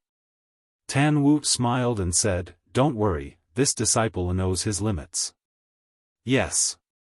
The old man nodded, and the shadow quickly dissipated. Tan Wu also put away the image crystal and turned to look at Qin Feiyang and said, "What do we do now? The imperial tutor personally brought people here. This was not a small matter and had to be treated carefully. Humph. This old thing, he won't be satisfied until he kills me." Qin Feiyang snorted coldly. The Hell God Hound hesitated and said, "That. This emperor wants to ask, is that imperial tutor very strong?" "Nonsense, he's the teacher of the current emperor. Do you think he's strong or not?" Tan Wu rolled his eyes at it. "Then how strong is he? If he's not that strong, we'll think of a way to kill him directly." The Hell God Hound said. Qin Feiyang and the other two looked at each other. He actually wanted to kill the imperial tutor? This guy was really a newborn calf that was not afraid of a tiger. Tan Wu said, "Listen carefully, the current imperial tutor is a false god." "What? A false god?" The Hell God Hound's eyes widened, filled with shock. Tan Wu said, "Let's talk about it now. Do you still want to kill him?" "Ha! Just pretend that you didn't hear what I said just now." The Hell God Hound laughed dryly. "What a joke. Wasn't it courting death to provoke a false god?" Tan Wu rolled his eyes and looked at Qin Feiyang, saying, "If I'm caught by the imperial tutor, I'm fine, but you'll definitely be doomed. If he wants to catch me, it won't be that simple." Qin Feiyang's eyes flickered. "What do you mean?" Tan Wu was suspicious. Qin Feiyang said with a faint smile, "Actually, the imperial tutor's arrival is exactly what I'm looking forward to." "What do you mean?" Tan Wu was surprised. After Ren Duxing was possessed by a wisp of Mu Tianyang's divine consciousness, his methods are very terrifying. With the strength of the few of us, it's not enough to fill the gaps between his teeth. Therefore, I need someone stronger to deal with him. And this imperial tutor is undoubtedly the best candidate. Qin Feiyang sneered, a cold light flashing in his eyes. Yan Wei suddenly said, "I understand, your goal is to let them fight each other." "Yes. If I didn't want people to know my whereabouts, I wouldn't have stood there openly in the capital of He province. And I wouldn't have let you directly use your true face to inquire about the coordinates of the demonic Dragon Mountain range." Qin Feiyang said. "I see." Yan Wei suddenly understood, shook his head and said with a smile, "You deliberately left clues to let them find our whereabouts, and then led them to the demonic Dragon Mountain range." Qin Feiyang smiled faintly and said, "These two people are not good people. Let them fight first, and then we'll come out and reap the benefits in the end." "Brilliant." Tan Wu gave a thumbs up. As soon as he entered He province, he began to make arrangements. It seemed that this person was already unwilling to be a chess piece. It was really exciting. We'll see a good show soon. Let's go. Qin Feiyang said with a smile. Yan Wei also smiled playfully and continued on his way with 2 people and 1 beast. At the same time, outside the capital, in the canyon, Tan Wu's master also told the imperial tutor about Qin Feiyang's whereabouts. Chapter 1169. Time flew. Night fell again. The demonic Dragon Mountain range was particularly quiet at night. Only the occasional sound of insects could be heard. Whoosh! A stream of light cut through the sky and landed on a mountain peak. It was Qin Feiyang and his group. After landing on the mountain peak, the group immediately turned around and looked at the void behind them. From afar, they could faintly see a blurry light figure rapidly approaching them. Yan Wei frowned. Why is there only one person? Is it not the imperial tutor? Qin Feiyang's eyes flickered as he whispered, the demonic Dragon Mountain range is so big, they don't know where we are going? They will definitely split up to find us. While they were talking, that light figure was getting closer and closer.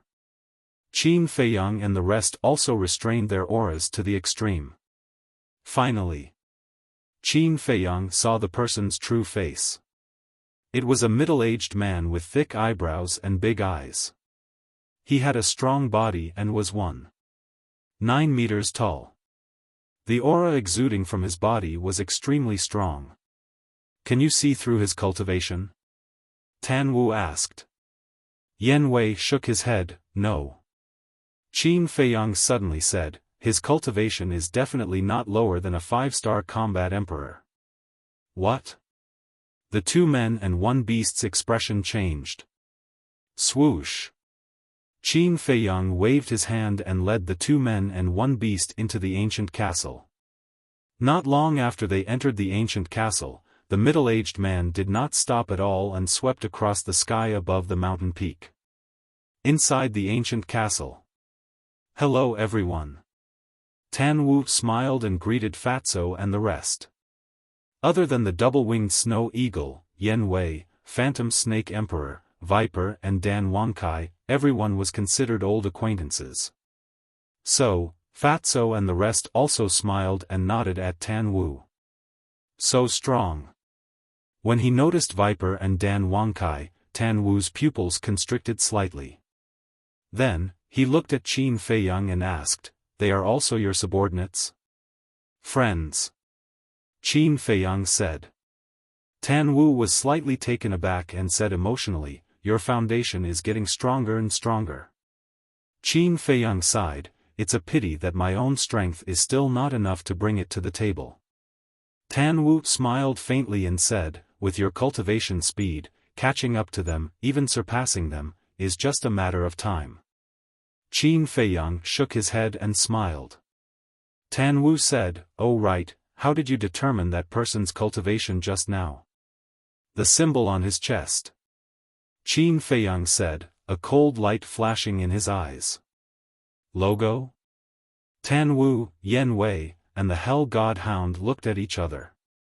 They could see a trace of doubt in each other's eyes. Qin Feiyang said, there's a black skull symbol on his chest. Tan Wu nodded. He had also noticed this. Qin Feiyang said, that's the symbol of the inner hall of the law enforcement hall. Inner hall? Tan Wu was bewildered. Having been in the divine hall for so long, he naturally had a good understanding of the law enforcement hall. The law enforcement hall was personally controlled by the state preceptor. Every person inside was rather powerful. And the law enforcement hall was also the place that all the disciples of the divine hall did not want to go to the most. Because once they entered the law enforcement hall, it would definitely be a situation of 9 deaths and 1 life. But he had never heard of the inner hall before. Those law enforcers that you usually see are only people from the outer hall. And the law enforcers of the inner hall are even more mysterious than the law enforcers of the outer hall. They never easily appear in front of people. Because they are death warriors secretly groomed by the emperor and the state preceptor. Each one of them is a 1 in 10,000 ruthless character. They will only appear when there's a particularly major emergency. Qin Feiyang said in a deep voice. There's actually such a group of people. Tan Wu was tongue-tied.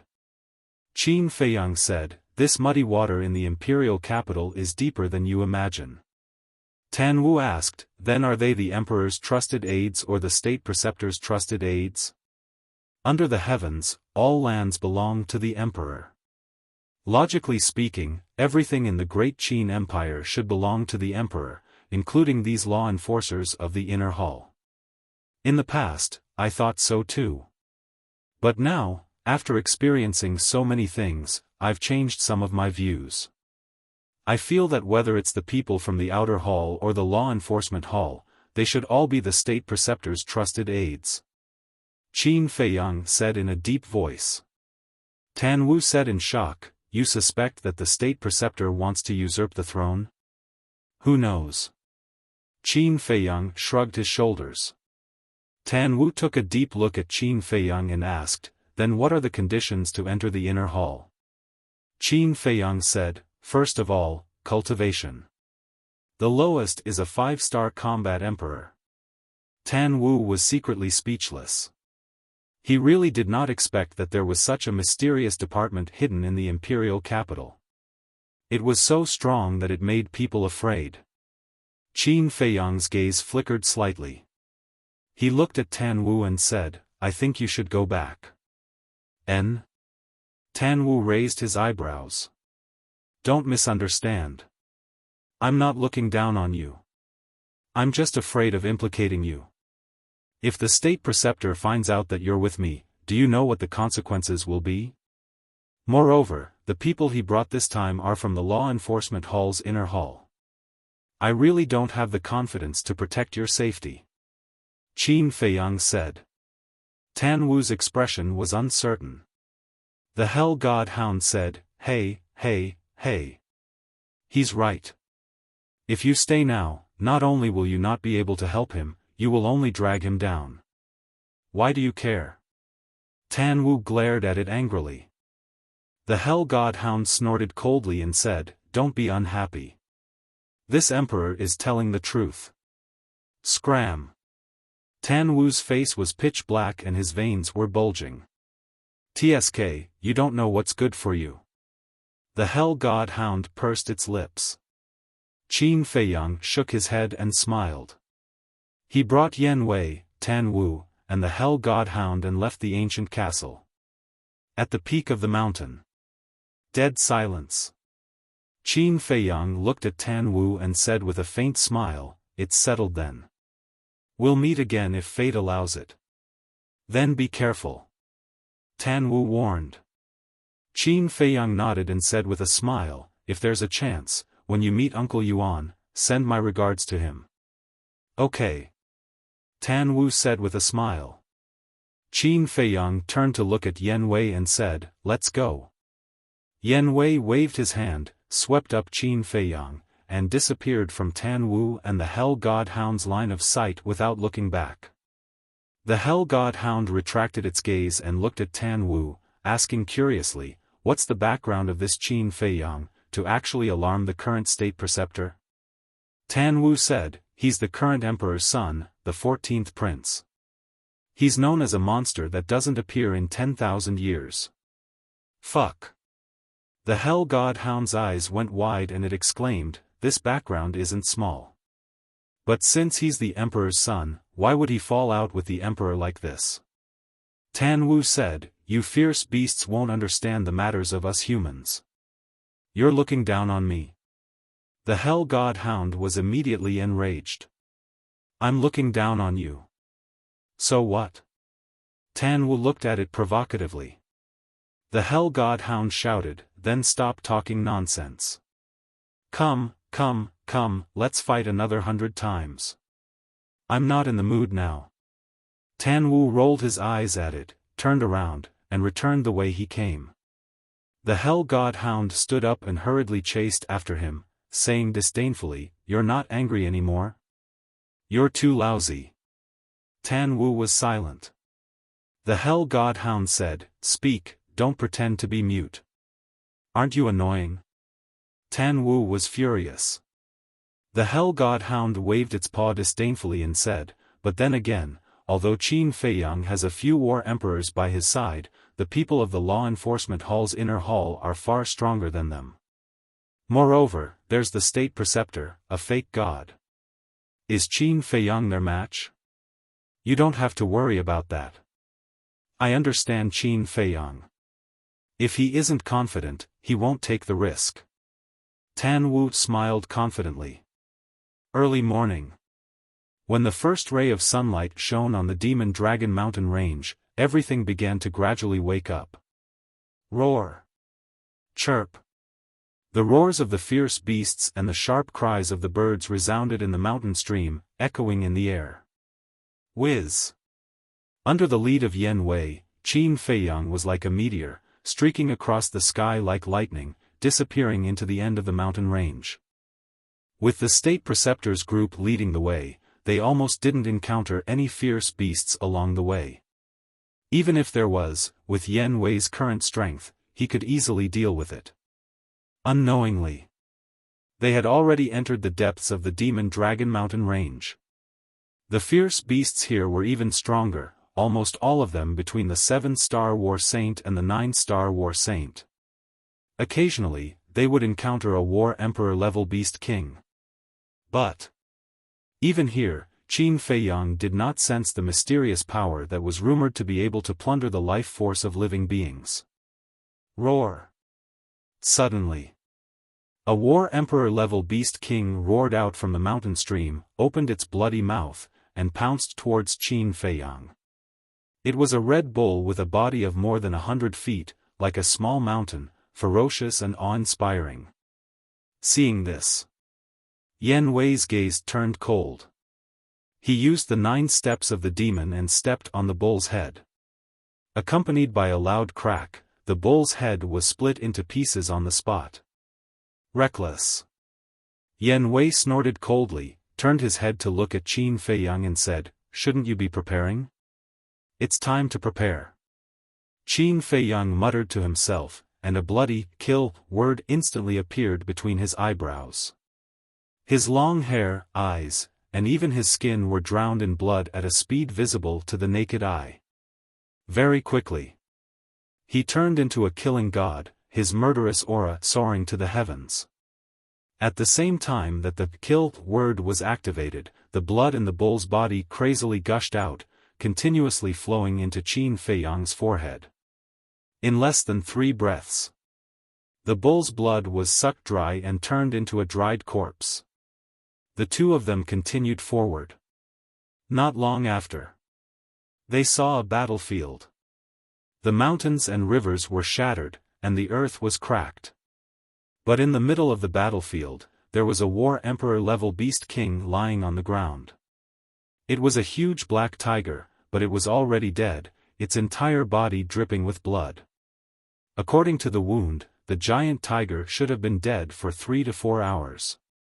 As for how it died, it was easy to imagine that it must have died at the hands of the inner hall's law enforcers.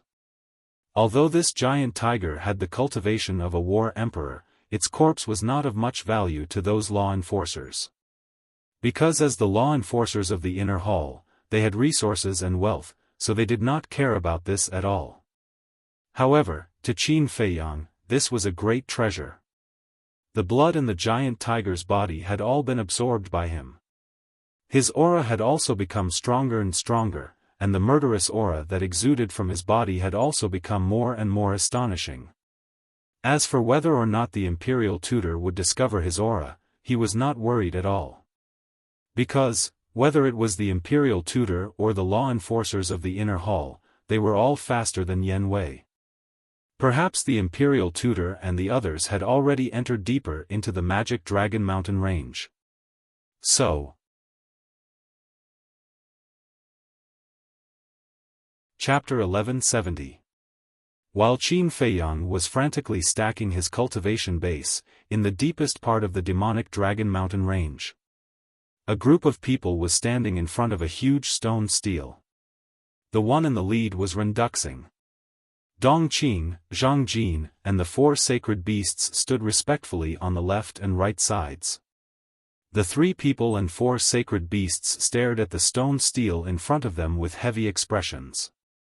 That stone stele was several hundred zhang tall, its entire body as white as jade. From afar, it looked like a giant sword that pierced the sky. And on the stone stele, there were several lines of words. Demonic Dragon Mountain Ranges Hinterland, Intruders, Die. Every word seemed to be made of fresh blood, exuding a shocking murderous aura. Behind the stone tablet was an endless stretch of mountains and rivers. But inside the mountain range, there was no vegetation, no fierce beasts, not even a bug. There were only piles of white bones, dead silence. Zhang Jin retracted his gaze and looked respectfully at Renduxing, asking, "My lord, where did Dongqing get that battle sword in her hand?" "It's here." Renduxing pointed at the stone stele and said. Then, he leaped into the air and stood on top of the stone stele. Zhang Jin, Dongqing, and the 4 sacred beasts exchanged a glance and also leaped into the air, landing beside Renduxing. Immediately, they saw a crack in the middle of the stone stele. Renduxing said, "That battle sword was stuck in that crack in the past." Dongqing asked suspiciously, "Who left it behind?" "I don't know." Renduxing shook his head.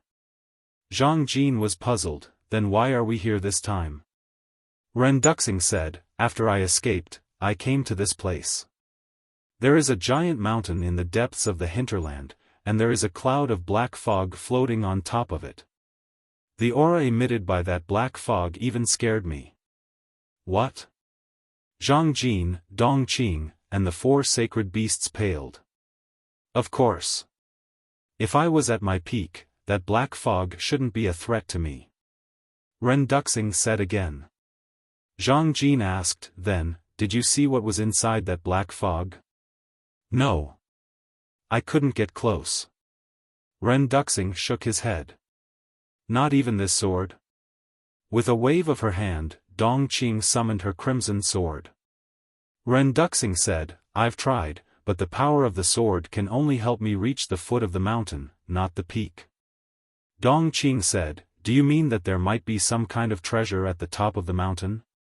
"It's not a supreme treasure. It's a demon." Renduxing's eyes sparkled. "Demon?" Zhang Jin and the others looked at each other. "Yes. There is a mysterious power that can steal the life force of living beings in the hinterland. As for this power, it came from that black fog." Renduxing said. "Plunder the life force of living beings." Zhang Jin and the other 2, as well as the 4 saint beasts, turned pale with fright. The sacred monkey asked suspiciously, "Master, since the sword can't help us reach the peak, why are we here now?" "It didn't work in the past, but that doesn't mean it won't work now. Because I now have another divine artifact in my hands." Renduxing said. The sacred monkey asked, "Master, are you talking about magic crystals?" "That's right. With 2 divine artifacts in hand, I don't believe that we can't reach the peak." Renduxing's eyes turned cold. With a wave of his hand, he led the 2 people and 4 saint beasts into the hinterland. Entering the hinterland, Zhang Jin, Dongqing, and the 4 saint beasts immediately felt a mysterious power enveloping them. The life force in their bodies began to drain away immediately. Renduxing shouted, "Give me the sword." Dongqing waved her hand, erased the blood contract in the crimson sword, and then handed it to Renduxing. Renduxing grabbed the sword, cut his finger, and dripped his blood to bind it.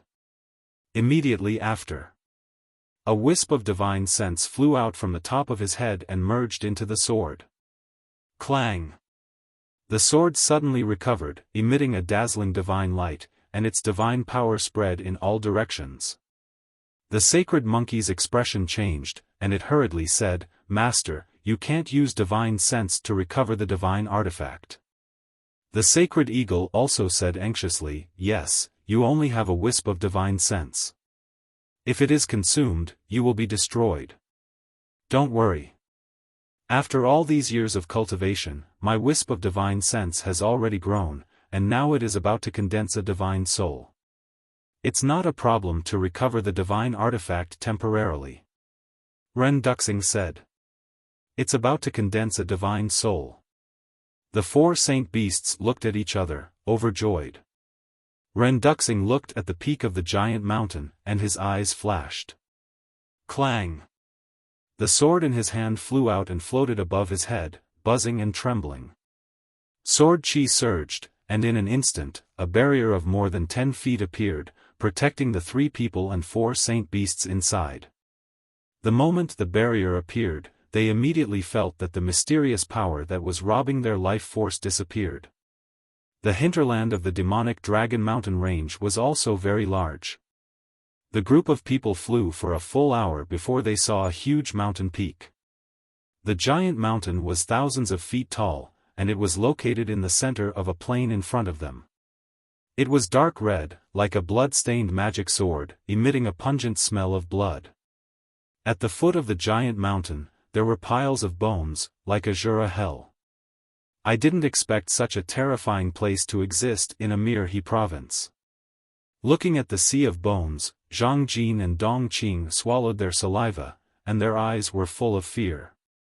Ren Duxing said, "Don't underestimate any place, and in the Great Qin Empire, there are more dangerous places than here."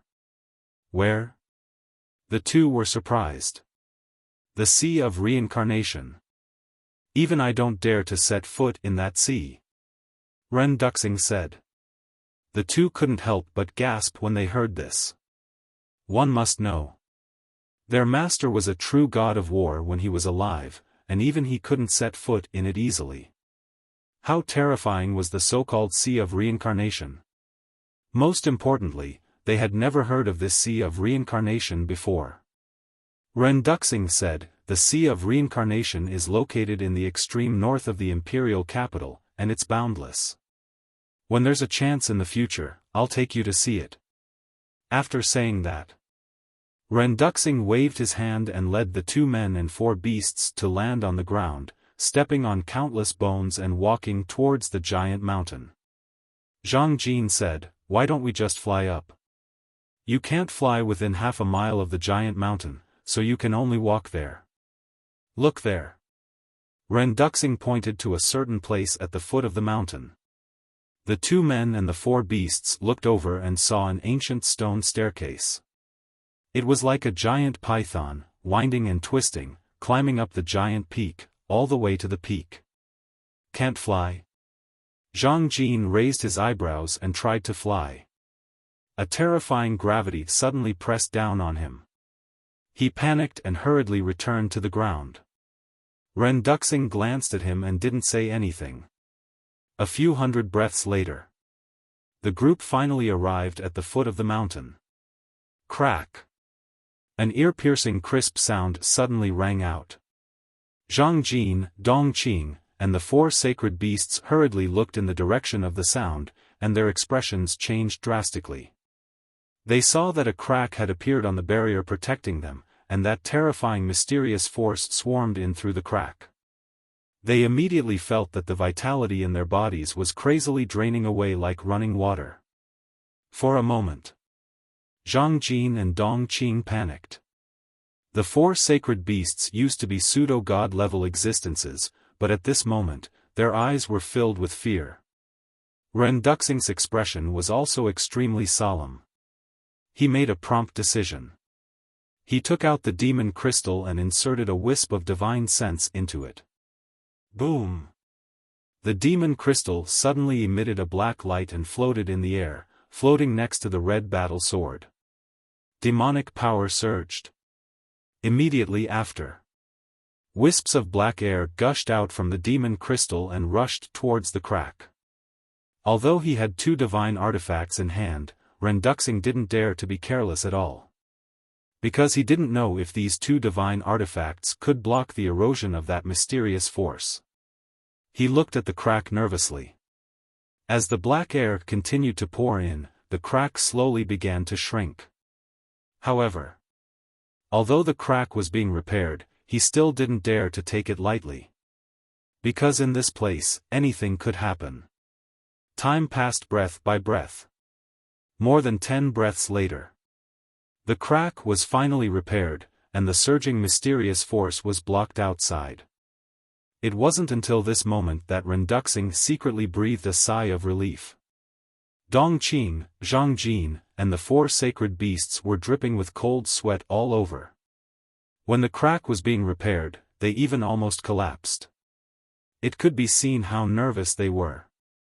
Moreover, it was in this short period of time that more than half of the vitality in their bodies was robbed by that mysterious force, and they looked very old. That was close. If that crack couldn't be repaired, I'm afraid everyone would have to die here. What the hell is that thing? Zhang Jin looked at the peak of the mountain, his face full of fear. Let's go. Renduxing took a deep breath, waved his hand, and took the lead to step on the stone stairs and walked up. Zhang Jin, Dongqing, and the 4 sacred beasts quickly followed. At this time, if they left the protection of the barrier, they would die. In another place, the national master stood on the peak of a giant mountain, looking around. His heart was in a mess, and his eyes were gloomy to the extreme. This place was not far from the deepest part of the magical Dragon Mountain range. Suddenly, he raised his hand and waved, and a wave of false god power surged into the sky, and then exploded like fireworks. Whoosh! Soon, a man in black came through the air and landed in front of the national master. How is it? The national master asked. The man in black shook his head and said, I didn't find anything. Whoosh! Before his voice died away, another man in black came from another direction and landed on the peak of the mountain. The state preceptor patiently asked, Do you have any clues? I'm incompetent. The man in black lowered his head and said. Although there was no direct answer, it was enough to explain everything. Whoosh! Following closely, the other law enforcers also came to join them. The answer was no. Where did that little bastard go? The national master was annoyed. An old man in black said, Could he have left the magical Dragon Mountain range through the portal? Left? The national master raised his eyebrows. This possibility couldn't be ruled out. After pondering for a moment, he waved his hand and shouted, Continue to go deeper. The old man in black said, Sir, if we continue to search blindly like this, we might be wasting time. The national master looked at the old man in black and said expressionlessly, Haven't you noticed that this mountain range is not simple? Not simple? The old man in black frowned. The national master said in a deep voice, Amirhi province has so many battle sage and battle emperor level beasts, isn't there something fishy about this? That's right. The beasts here are indeed ridiculously strong. After being reminded by the national master, the law enforcers finally reacted. There should be some secret hidden in the deepest part of the magical Dragon Mountain range, and Qin Feiyang should have entered the magical Dragon Mountain range for this. So, no matter where he is hiding now, as long as we get there first, he won't be able to escape. Unless he has really left. The national master said. Everyone nodded. Whoosh! Following closely,